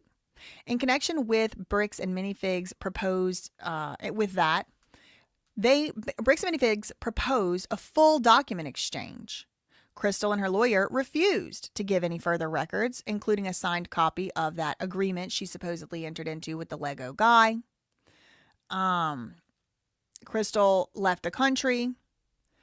In a February 5th, 2026 call, so now we're moving up into this year, about 4 months ago, Crystal and her husband threatened that if Bricks and Minifigs did not pay their demand for $300,000, they would not be able to control the documentarian Reckless Ben from releasing damaging videos harming the company. This was extortion. It was a threat. According to BAM, Bricks and Minifigs directly evidenced that their knowledge, conspiracy, aiding and abetting a coordination with Reckless Ben and Brian, the guy who owns the Legos. Thereafter, Reckless Ben and his group initiated a series of supposedly fake lawsuits, but they were real lawsuits. I think they just didn't have the right defendant listed. For YouTube content, March 8th, which was a Sunday. Oh, Sunday, God forbid, when Brother Johnson was trying to be at church. Schneider and his group, that's Reckless Ben, deceptively dressed up as federal employees, fake UPS outfits, approached Josh's residence in American Fork, Utah. They delivered a package containing rubber ducks. Multiple vehicles were parked in front of the house with individuals filming the interaction. Josh considered this to be another trespass. Josh reported this incident to the American Fork Police Department, which we did watch some of this incident play out on body cam on this live show in a recent episode. American Fork Police Department escorted the offending individuals from the property. Notwithstanding the police intervention at Josh's house, Reckless Ben began continuously calling Josh's number, further escalating the harassment and extortion attempts. That same day, an hour after, quote, harassing Josh, Reckless Ben and his group deceptively dressed up and impersonated UPS drivers and delivered a package to Brandon's residence in Sandy, Utah. So this is Brandon Best, the other owner of the store, containing items requesting a signature. His intent was to get the signature for fraudulent schemes. Multiple vehicles were parked in front of the house with individuals filming the interaction. Josh reported this incident to the police. This was Sandy Police Department, case number SY26-10093. Just taking a picture of all these different case numbers. That same day, Reckless Ben appeared at the home of Jessica Johnson, who is Josh's sister, an innocent bystander not affiliated with Bricks and Minifigs, residing in Pleasant Grove, Utah. Upon information and belief, they impersonated state police or officers of the court and told Jessica they were investigators investigating a crime. This incident was reported to the Pleasant Grove Police Department. Girl, we have some things to FOIA, huh?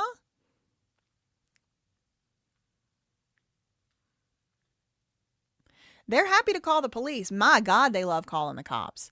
Okay, on March 9th of this year, another member of Reckless Ben's group appeared at Josh's home pretending to be a member of his church, saying he wanted to go and talk to Brother Johnson. They wanted to lure him out of the house and harass or record him. The member informed the police that he had been paid by Schneider to do this. He reported this harassment, and the American Fork Police Department responded. This is case number 26AF2007.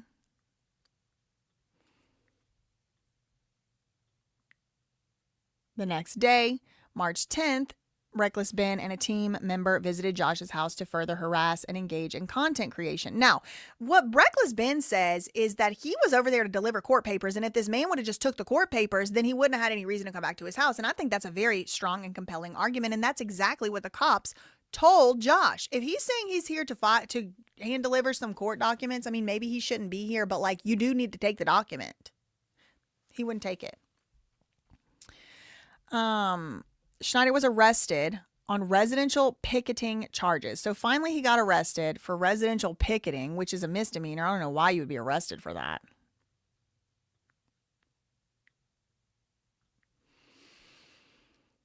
Okay, the next day, March 11th, 2026, Reckless Ben was trespassed again to deface and hang a defamatory banner in Josh's subdivision in American Fork, Utah. After it was reported, American Fork Police Department responded and a stalking citation was issued.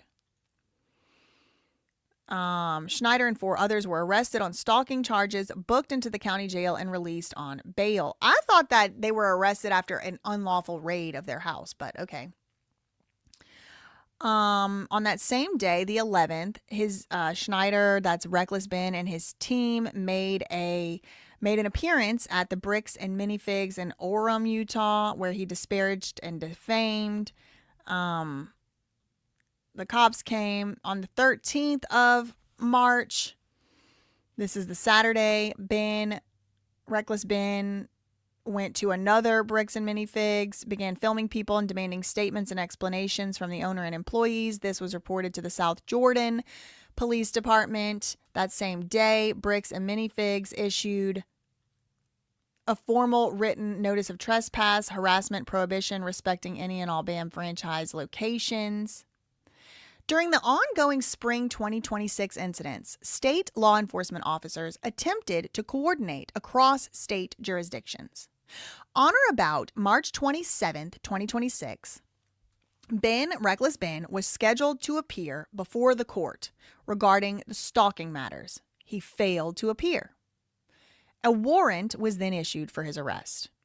Each of the group's ongoing actions is an independent episode of unlawful activity in furtherance of this group's crimes, or not crimes, civil. This is all, none of the stuff that we're reading from this lawsuit is criminal charges. There are police reports mentioned. We will get to those, but this is a civil lawsuit between Bricks and Minifigs Corporate and Reckless Ben and, the guy who owns the Legos or whatever.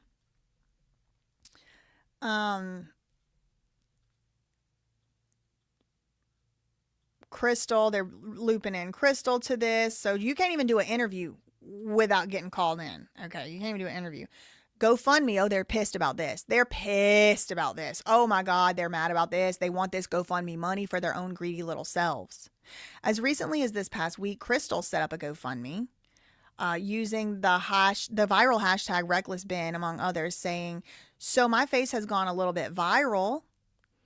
They took our Lego store and life savings. Help us fight back." I do want to watch that video on live and react to it at some point. It ain't going to be today. We got to get through some court documents today. Upon information believed, Crystal deceptively has not disclosed the true nature of her private dispute with what? They didn't even bother doing a proofread of this lawsuit. They got all kind of sentences or not even full sentences. You took Legos, saying that they're thieves. Whatever it takes. She's going to stop at nothing. He's going to stop at nothing. Schneider even goes so far as to incite and solicit Bricks and Minifigs employees to act as undercover agents, saying he needs a Utah criminal defense lawyer and intends to take the entire corporation down. Well, he's allowed to do that, just not unlawfully. He's lying, they're saying, about losing in court. They're saying he didn't win in court. Third-party death threats. Okay, this is where I say, I don't think it's fair to hold anybody accountable or responsible for something they didn't actually do. If a third party is issuing death threats to you, you should get a restraining order against the third party. What does that have to do with Ben? What does that have to do with Ben? On the day that the first video came out, and further into the conspiracy and following publication of his video, threats, bomb threats, death threats started to come in. Now, who made these threats? Could it have been them calling and reporting the stuff on them? Oh, I'm going to kill you. Hey, police, I just got a call. Someone's going to kill me. Okay, who? From who? How do you know for sure Ben or anything he did had anything to do with that? How do we know it's not a fake call? Like, you can't be suing somebody for a fake death threat. Anyway, they reported it to the FBI. So hopefully if it was a real death threat, that's not cool. That's not right. I don't agree with that. I don't encourage or condone that. And if somebody's sending death threats, you're not helping Reckless Ben in any way. You're hurting him, and they're going to continue to use that against him. You should not be sending death threats. If anybody ever says that they sent a death threat because of something I said, I'm testifying against you. That's why I have this scrolling banner always, all the time, going across the bottom of my thing, because I can't have nobody doing no threats on my behalf, girl. Baby, I can take care of myself. I don't need nobody doing any threats. I do not need anybody doing any threats. But again, I don't know if that's even real, okay? I don't know if it's real or not. I don't see any evidence of it. Why didn't they report the threat when it happened? They sure are quick to call the cops for every other dang thing else. You so right, Valkyrie.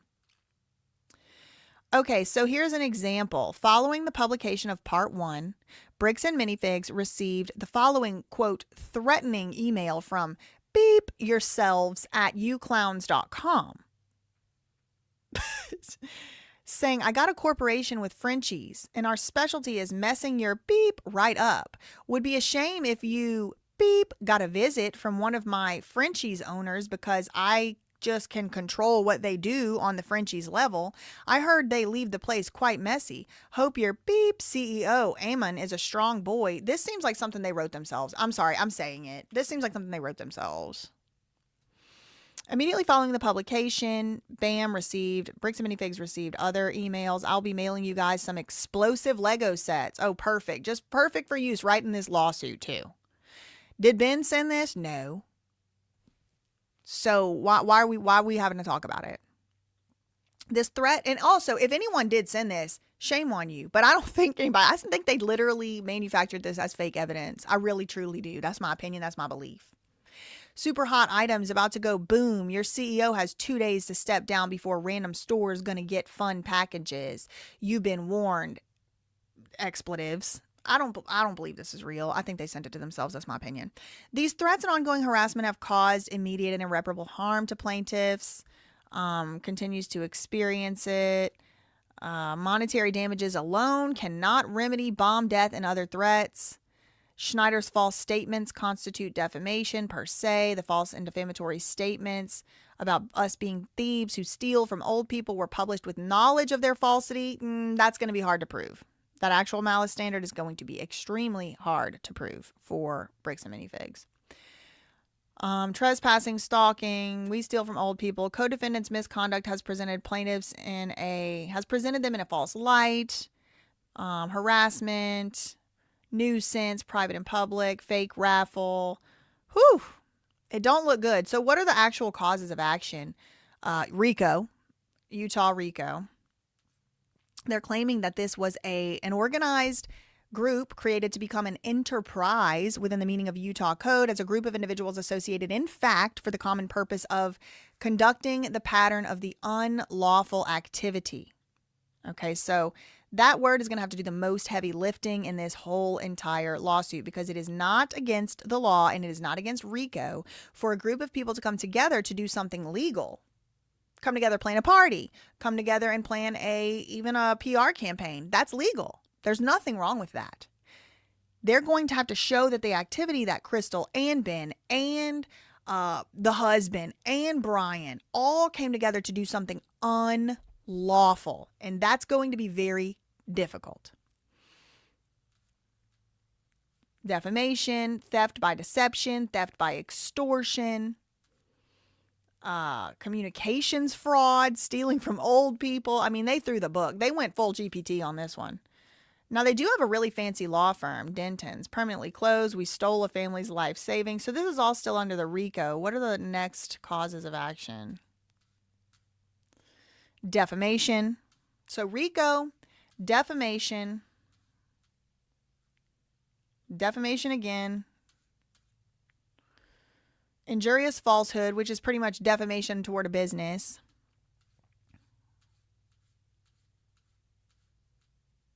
Civil conspiracy to commit crimes. It's kind of like RICO, but without the racketeering.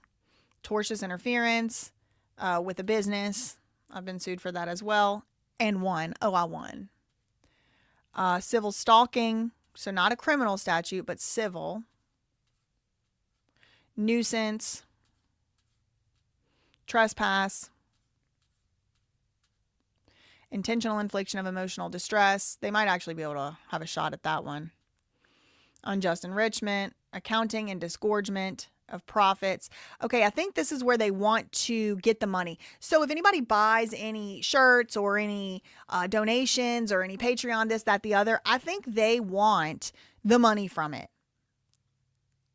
Patreon subscriber fees, viewership revenue, merch sales, website revenue, podcast revenue, and other monetization. They want it. It would be inequitable to let him keep it. So they want all the money that Ben has raised. They want it.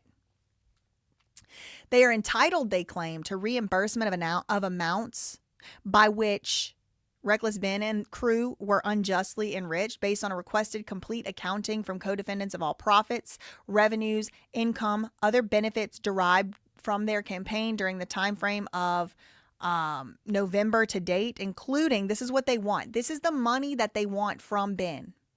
YouTube and other video platform ad revenue, Patreon and other subscription platform fees, merch sales revenue, GoFundMe and other crowdfunding proceeds, sponsorship revenue, endorsement revenue, website revenue, podcast revenue, and any other monetization of content relating to plaintiffs. Oh, girl. 12th cause of action, declaratory relief. 13th cause of action, injunctive relief. And this is where the Constitution starts to come in. Plaintiffs incorporate all the foregoing, and they claim that the co-defendants conspired together to intentionally and maliciously engage in this misconduct. Monetary damages alone cannot remedy it. They want this. They basically want to silence Ben. And this is basically, they want to take all his money and they want to silence him. So they're claiming that they're entitled to a temporary restraining order and a preliminary and permanent injunctive relief, meaning that he can never talk about them ever again. Not their defendants, their affiliates, their employees, their contractors, their agents, their representatives. They want Ben and the rest of the defendants to be prohibited from acting in concert, making, transmitting, soliciting, or facilitating death or bomb threats. That seems fair and reasonable. That's fine. Publishing home addresses, personal cell phone numbers, personal email addresses, family information, or other doxing information of any kind. You know what I find to be very interesting is this very lawsuit, they doxed Ben's address. So they don't want Ben to be able to put their address out there, but they want to keep being able to put his address out there. I found that to be interesting. Entering, filming them, impersonating them, touching, altering, covering, defacing, placing signage. A lot of this stuff is already stuff that's already against the law. Destroying, creating, posting, or publishing any false, misleading, harassing, interfering, defamatory, or unlawful images or content. I mean, this is already against the law. I mean, nobody's supposed to be allowed to do that. Then they do their preservation demand, prayer for relief, and they want all his money. They want all of his money. And it was verified by Amon McNeff. And then Josh Johnson also signs I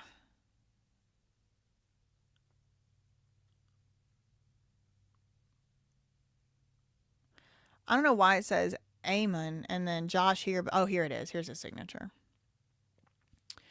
Okay, so, girl, that took the longest. All right, so I want to look at a couple other documents that are much, much shorter. I'm a little confused. I'll say that. There are 3 different temporary restraining order filings on this case. 3 different filings that say temporary restraining order and preliminary injunction. So I'm going to start with the earliest one, which was from May 28th, one day after they filed the lawsuit that we just looked at. It was 95 pages long, extremely long-winded, confusing AF, didn't really help explain very much. Lots full of what appear to be lies, false statements, misstatements, and half-truths. But here's the first one. Okay, now I'm calling it the first one because it is dated dated May 28th, 2026. It is signed by the judge. Temporary restraining order and notice of preliminary injunction hearing. Case number 260402353. Same case, BAM Franchising versus Ben and the rest. It says this matter came for hearing before the court on plaintiff's ex parte motion for temporary restraining order and preliminary injunction. The judge says, having considered all evidence together with the verified pleadings and the requests set forth in the motion and the finding good cause, the court grants. Now, this is the judge on the Charlie Kirk case. Okay, this is the judge on the Tyler Robinson case. He granted the restraining order temporarily. He made the following findings, which I found to be interesting. And Reckless Ben better make sure he demands a jury trial because this judge is on the payroll. Looks like to me. Because he found all of the following as findings. Like there was no opportunity for Ben to even speak. How could this judge have found this stuff all from ex parte? Don't make no sense to me. Plaintiffs are suffering and will continue to suffer immediate irreparable injury before this action can be heard, including all this stuff, loss of reputation, He said, beginning in early 2025 and continuing to date, co-defendants engaged in a campaign of extortion, harassment, defamation, nuisance, interference, trespassing, stalking. This is in the judge's order. Targeting plaintiffs and their businesses and affiliates. They organized and created an enterprise for the common purpose of conducting a pattern of unlawful activity. Like the judge already just found, yep, I agree with everything that McNeff said, including publications and other misconduct as alleged. Plaintiffs threatened, so they might get injured. Now, the judge says the granting of this motion is not contrary to the public interest, and I completely disagree. It's absolutely contrary to the public interest to not allow Ben to speak. Now, if he did harass, if he did stalk, if he did do any of that stuff, and it is found by a jury to be true, he should be held accountable under the law. I'm not trying to say that he should be able to do things illegal. What I'm saying is he's supposed to be presumed innocent until proven guilty. But the judge has basically already just sided with the Mormons, with the McNeffs, sorry, the McNeffs. He's also saying that Bricks and Minifigs, according to the judge, are substantially likely to prevail on the merits of their claims against co-defendants, including claims for RICO violations, defamation, civil stalking, trespass, civil conspiracy, tortious interference with economic relations, intentional infliction of emotional distress, injurious falsehood, trade disparagement, false light, and nuisance. The judge is saying that Ben is substantially likely to lose this lawsuit. How does he damn know? He hasn't even heard of one word from Ben. He said they're entitled to this restraining order, and this is what he is immediately restrained from. Now, this is from May 28th. Restrained from making, transmitting, soliciting, encouraging, or facilitating death or bomb threats. Duh. Publishing or encouraging others to publish home addresses, personal phone numbers, personal email addresses, doxing information, entering, remaining at, filming, blocking any of the stores, offices, warehouses, franchise locations. So this is what I find to be also just like not fair. How is it that on the one hand, Bricks and Minifigs gets to be like, oh, those are all independent contractors. Those are all independent franchise owners that don't have anything to do with anything. And that's not fair that they're getting dragged into this. They don't have anything to do with anything. But then on the other hand, it's like, oh, you can't go to any Bricks and Minifigs, even though they have nothing to do with this. How'd that work? When a judge will convict a ham sandwich, that's what it looks like to me. Thank you, Lion Dust, for the £6 super chat, or €6, excuse me, Oilo for the €6 super chat. Do I think Ben violated the temporary restraining order with his last message video? No, I don't. I sure don't. But that's my opinion. I don't know. We'll have to see. South Park is going to jump all over this, somebody said. Yeah, probably so. They can't impersonate. They can't touch, alter, cover, deface, place signs. They can't block, deter, interfere with customers, employees, vendors, delivery personnel, soliciting anybody to act as undercover agents. They can't use fabricated court papers, destroy or delete anything that they already have. They can't create or he specifically, but all the defendants, they can't create, post, publish, or disseminate any false, misleading, harassing, interfering, defamatory, or unlawful images. All this stuff seems pretty reasonable so far. Like, duh, you can't harass. Okay, good. You can't mislead anybody on purpose. Cool. You can't destroy evidence. Okay, like so far, like I'm not that mad at this restraining order, but this is only one of 3. I have 2 other ones we have to look at. Maintaining the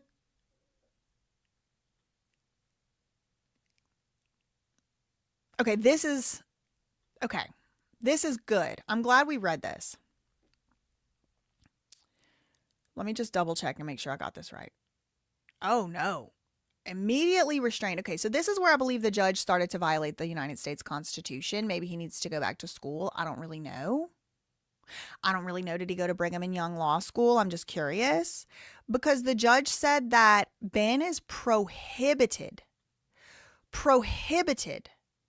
from maintaining the current posts. So before the judge even lets it go to court, he wants to take down this free speech. Now, I have I have downloaded all of Ben's videos in this matter.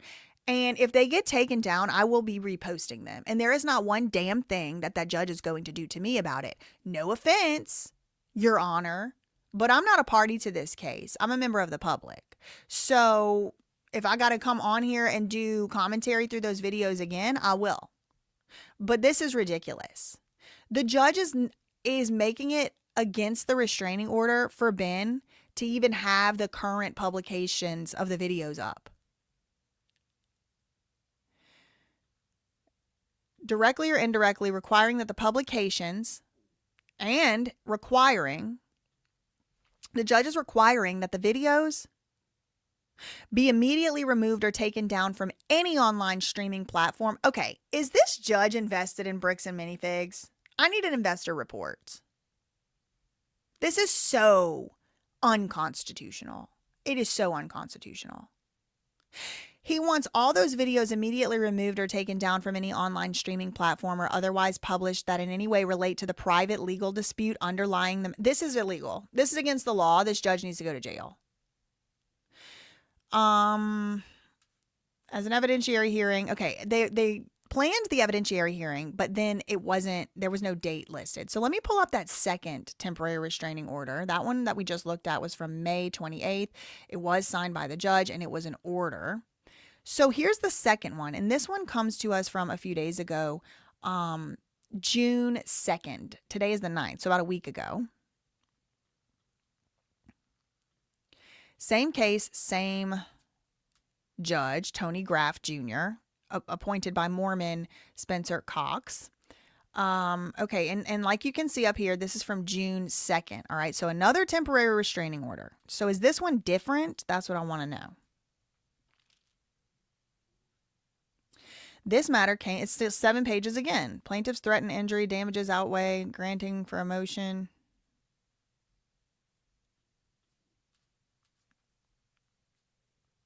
It's the same thing all over again. Soliciting, encouraging, bomb threat, death threat, personal email address, doxing, filming at the stores, impersonating, touching, altering, covering, defacing the property, blocking, deterring, interfering with customers, undercover agents inside the company, lotteries.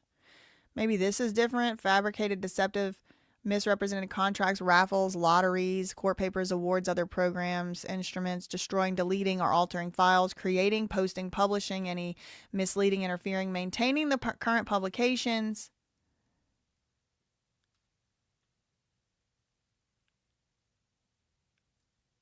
This is unconstitutional. Okay, so this is where they said that the evidentiary hearing was going to be on June 22nd, but they moved it back. Okay, so this order remains in effect until the court rules on the motion for a preliminary injunction. Okay, so the preliminary injunction motion hasn't been ruled on, but the temporary restraining order has. So here's the most recent temporary restraining order that came out, and this is the one I think actually did get served onto Ben, and this is the one where it's like, no, you're actually gagged now.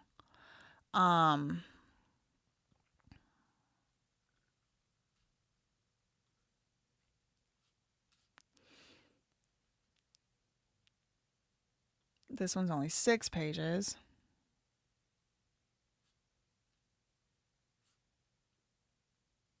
It looks like the same stuff all over again.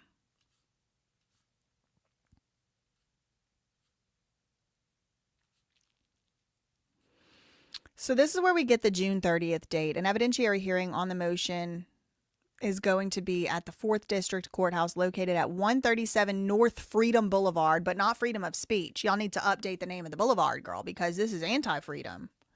Evidentiary hearing on the motion for preliminary injunction will be held at 2 o'clock on June 30th, 2026 at the 4th District Courthouse located on 137 North Freedom Boulevard, and I'm trying to go.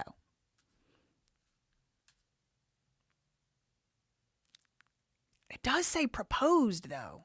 I'm confused. Is it ordered? No, this is proposed. But it looks exactly the same as the first two. So I don't know why there's like 2 different ones. There's 3 different ones, and 2 of them look like they already got ordered. Maybe the 2 were for the temporary restraining order, and this one's for the preliminary injunction, not letting him say anything else in the future. Girl, I don't know. I'm confused. That's why I'm trying to get over there to that courthouse. Thank you to Sneaky Side for the $5 Canadian late comment. Been out in the garden. Why would Josh, Amon, and all of them feel threatened by people they keep calling kids? The temporary restraining order is laughable. So threatening. The temporary restraining order really doesn't do that much except forcing him to take down his videos. The rest of it is like, duh, nobody can do that. You are prohibited from sending a harassing message. Well, no shit, aren't we all? Like, we're all prohibited from doing that. That's illegal for all of us. Thank you for the $5. It's weird to me. Okay, so like I mentioned earlier, there are 3 cases. There's 3 cases relevant, and we just went over a few of the documents in only one of those cases, okay? So the three cases are that one we just talked about, Bam, Bricks and Minifigs versus him. But then there's these two criminal ones that are about misdemeanors. They're not about criminal, like, felonies. They're about misdemeanors. And that includes the state of Utah versus Reckless Ben and Provo City versus Reckless Ben. Okay, so this is where we are.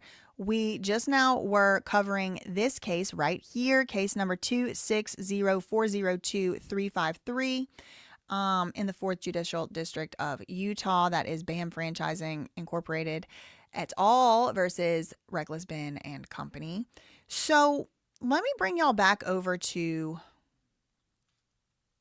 the internet.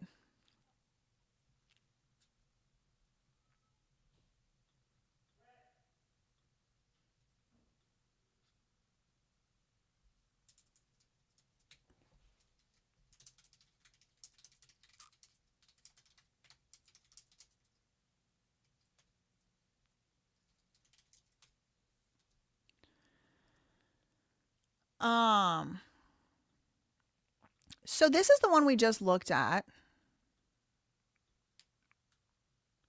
BAM Franchising versus him, right? And then Tony Graff, the guy from the Charlie Kirk case. And let's see if anything new has been filed today. Looks like no. I have to re-update my re-up my funds on here too. But I had temporary restraining order. The hearing is going to be on the 30th. Now, this has happened to me before. This exact same type of thing has happened to me before. Not in Utah. It happened in California, where this crazy lunatic named Lima Yevremovich, she sued me in my state where I live, New Jersey, in federal court. She sued me in federal court for defamation, and she lost because I wasn't defaming her. I was giving my opinion on matters of public concern, and I was relying on public records. I was relying on words she had said. So she sued me. This is back in 2022. Federal court. I had to go to federal court. I had to get lawyers. I had to defend myself. About a year after she sued me, I won. The case got dismissed, but it got dismissed without prejudice. The judge allowed her to fix some stuff that was wrong in her complaint. Spoiler alert, 4 years went by and she never fixed the problems because I wasn't defaming her. But about a year after she sued me in federal court in New Jersey, the lawsuit gets dismissed. And I guess she had a feeling that that was going to happen because right as the lawsuit was getting dismissed in New Jersey, where I live, she filed for a temporary restraining order, not in New Jersey, but in California, where I don't even go. I've been there maybe 10 times in my whole life. So I then had to hire lawyers, get lawyers, go in California, fight the temporary restraining order and all that. But the way that she did it, this insane lunatic did it, was that she files for the restraining order. She fills 300. Y'all thought that was long, that complaint? The restraining order she tried to file for was like 300 pages long. Okay. So she sends this equally psychotic lunatic to my house with a huge box. I don't know who this bitch is from Adam. She looked scruffy and disheveled. She looked like she hadn't had a bath in a while. And she's on my porch with a box. I'm not taking shit from you. I got a lawyer. If y'all need to serve me with something, you can send it via email to the lawyer or show up at the law firm because that's what I pay lawyers for. I am not taking no box of mystery items from a stranger on the porch, especially a disheveled one. No, thank you. So anyway, she shows up trying to serve this thing. I don't end up, the insane lunatic who sued me for a temporary restraining order and then she tried to get a restraining order and all that. There's two different things going on, right? I'm having to keep up with the thing in New Jersey. She's about to appeal it. Then a year later after she sued me, I won. And she's now in California trying to get a temporary restraining order. Again, full of lies, saying a lot of this similar stuff. I tried to dox her. I tried to harass her. All of this stuff that was not true. And it was false. It was provably false. And I was able to show the court with paperwork and receipts that it was absolutely lie. This bitch is just lying. And she was. So she filed for the restraining order on like August 31st, 2023. She was so scared and so terrified of me that she waited over a week before she had me served with the papers of this restraining order. And this is another reason why I'm covering this case, because I've been there. I've been lied about. I have been through the smear campaign attempts. Oh, yes, I have. And I'm not going to stand idly by and let it keep happening to other people, because thank God there were people there for me, speaking up for me when I was unlawfully, illegally, unconstitutionally restrained. Now, fast forward to today, that crazy lunatic owes my lawyers tens of thousands of dollars, almost $100,000 in lawyer fees, costs, and sanctions because I sued her back in an anti-slap. I filed an anti-slap motion. This is a slap lawsuit is SLAPP, Strategic Litigation Against Public Participation, which is open and shut, apparently, to me, what also appears to be going on in this lawsuit. Maybe they have some claims on some of this stuff, but the fact that Bricks and Minifigs has presented so much stuff that is directly contradicted by their own people's words makes me wonder how valid the rest of their complaint is. So what happened was, this crazy lunatic, she files for this restraining order in California, where I don't live and I don't even really go over there, and waited basically almost too late to serve me, almost to the last moments, to serve me with the notice that we were going to have a hearing. I didn't even know she had filed that stuff. It wasn't until just a couple days before the hearing that just a few days before the hearing, that I actually even got notice of it. I needed to hire lawyers. I had to catch the lawyers up to speed. I had to go through this 300-page complaint with the temporary restraining order. I had to come up with all my receipts to combat all of the lies. And so I wasn't going to be ready to go to court in a few days. So I had to do what's called a continuance, like basically push the hearing off so I could get ready to defend myself against all those hundreds of pages of lies. And in the meantime, the judge in that case, in the temporary restraining order case in California, even though I had won in federal court in New Jersey, the judge issued the temporary restraining order against me and said I wasn't allowed to even speak this crazy bitch's name online or her family members until the hearing, which I had to push off. So the nearest date I could have was like 3 months. So I have a very, very familiar and strong feeling associated with being unlawfully and unconstitutionally restrained. I've said it before. If Reckless Ben committed any crimes, he should pay the consequences. From where I'm sitting, it doesn't appear as though anything that he did was criminal. However, let that go sort out in court. What I don't like is that his actual speech in the form of his videos is being suppressed, because the judge has also issued, I think, contradictory orders. On the one hand, Reckless Ben has been ordered to preserve all evidence related to the case. He has to, or else it will be held against him in a court that he, sorry, I lost my train of thought. He has to preserve the evidence. If he doesn't preserve the evidence, this is an order. If he doesn't preserve the evidence, then anything that can be construed against him will be. It's called spoliation of evidence. So on the one hand, the judge is saying you cannot. It will be against the rules of court for you to destroy evidence, and it will be a consequence for you if you do it. On the other hand, the judge is ordering him to take down his videos. So which the one is it, buddy? It's impossible. Which one is it? Keep the videos up and don't spoliate the evidence or ruin the evidence and then it be held against you. That's not fair. Speech can be uncomfortable. It can be offensive. It can be annoying.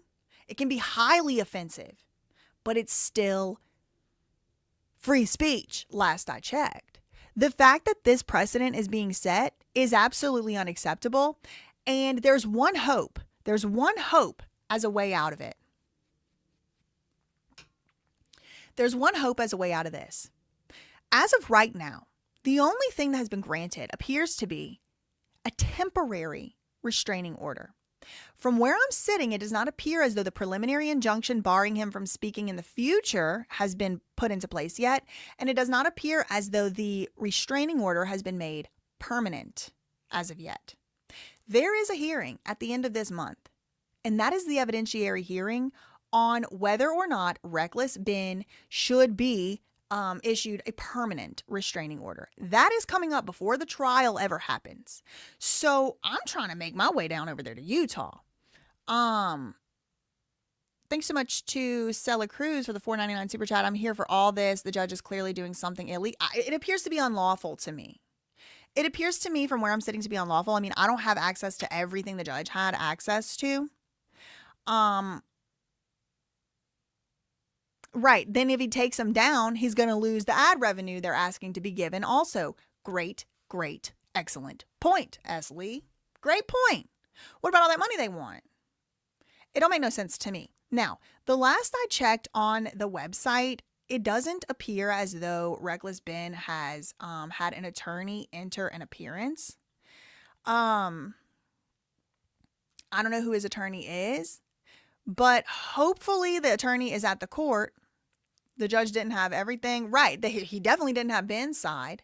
So I'm hoping over the next few days we start to see some court filings fall in from Ben's side, because right now he's on total defense as far as the court case is concerned. Now, as far as the PR is concerned, Ben won. Ben already won. It's signed, sealed, delivered. It's over. But this is going to be very difficult for him to fight. I mean, this is only one of 3 cases he's fighting. See, it doesn't have who he's represented by. This is all public record. You can look this up yourself.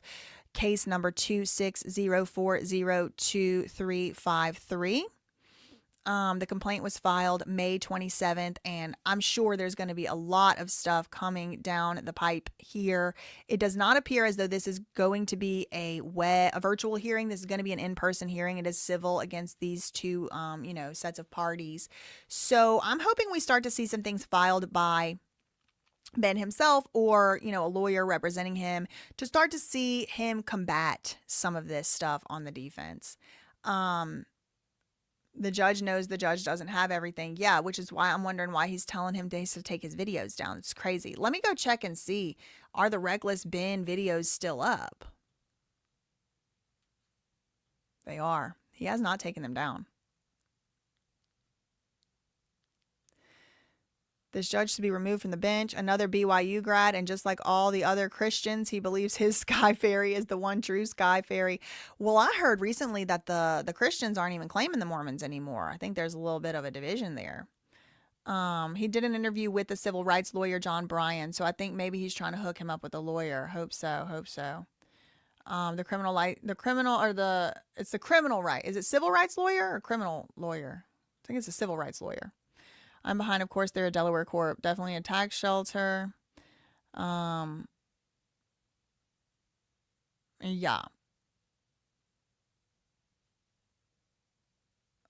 Yeah. You see, the Christians do not think that the Mormons are Christians. The judge actually did not go. Wait, this judge didn't actually GP to BYU? He didn't, or he did? To me, I don't really care. I don't care. I know there's good Mormons out there. And if he gets a Mormon judge, hopefully it's a fair one that's not going to choose Mormon over everything. I mean, I hope. I agree completely. I could completely agree. Those salmon, speech injunctions should never be a thing. Free speech is for a-holes and criminals too, to destroy themselves. That's what makes free speech great. And that's what the civil rights attorney says. He says, or the civil rights lawyer says, freedom is scary. Deal with it. Oh, now they're saying that they are a Christian. Girl, I'm not. This is why I don't have a religion, because I'm not interested in you're a real Christian. You're a real this. You're a real that. No, I'm not. You're right. I don't want to be nobody's cult. I don't want to be nobody's club. Thank you. Yeah, y'all can fight about that somewhere else. Anyway, so tomorrow or the next show I do, let's go over the criminal case from Provo. That's the trespassing incident. And then we'll also go over the other criminal case, depending on how long it takes us to get through stuff. Yeah, I think this is pretty much, yeah. They definitely aren't because they don't believe Jesus is God. I do think you have to believe Jesus is God to be a Christian. I don't know. That's why I said I don't practice a religion because I don't want to be getting in these semantics. I know what God is to me, and that's all I really need to know. I don't need anybody else's input. I don't need, definitely, damn sure, don't need anybody else's approval at all. So I stay out of that, me personally. But that is, yeah, I mean, girl, that's what, yeah, see, look, this is exactly, thank you so much, Stimson JCat. This is a perfect example of exactly why I don't practice a religion right here. This is exactly it. Exhibit A. You don't know the definition of Christianity if you believe that. You know who gets to stay high above all these arguments? Me. Me. Because I don't, ascribe, so y'all can fight about that somewhere else. Wars have been fought. Genocides have been had over this. And guess what? At the end of the day, nobody still knows the truth. Anyway, that's all I really had for this one. See y'all in the next one. In the meantime, facts ain't defamation. Neither are opinions. Please don't contact anybody mentioned in today's video. That's not what the purpose of today's video is. It's just a report on matters of public concern that I find to be interesting and intriguing also as well. And what else? Everybody's innocent till proven guilty. Love you, Mini K. Bye.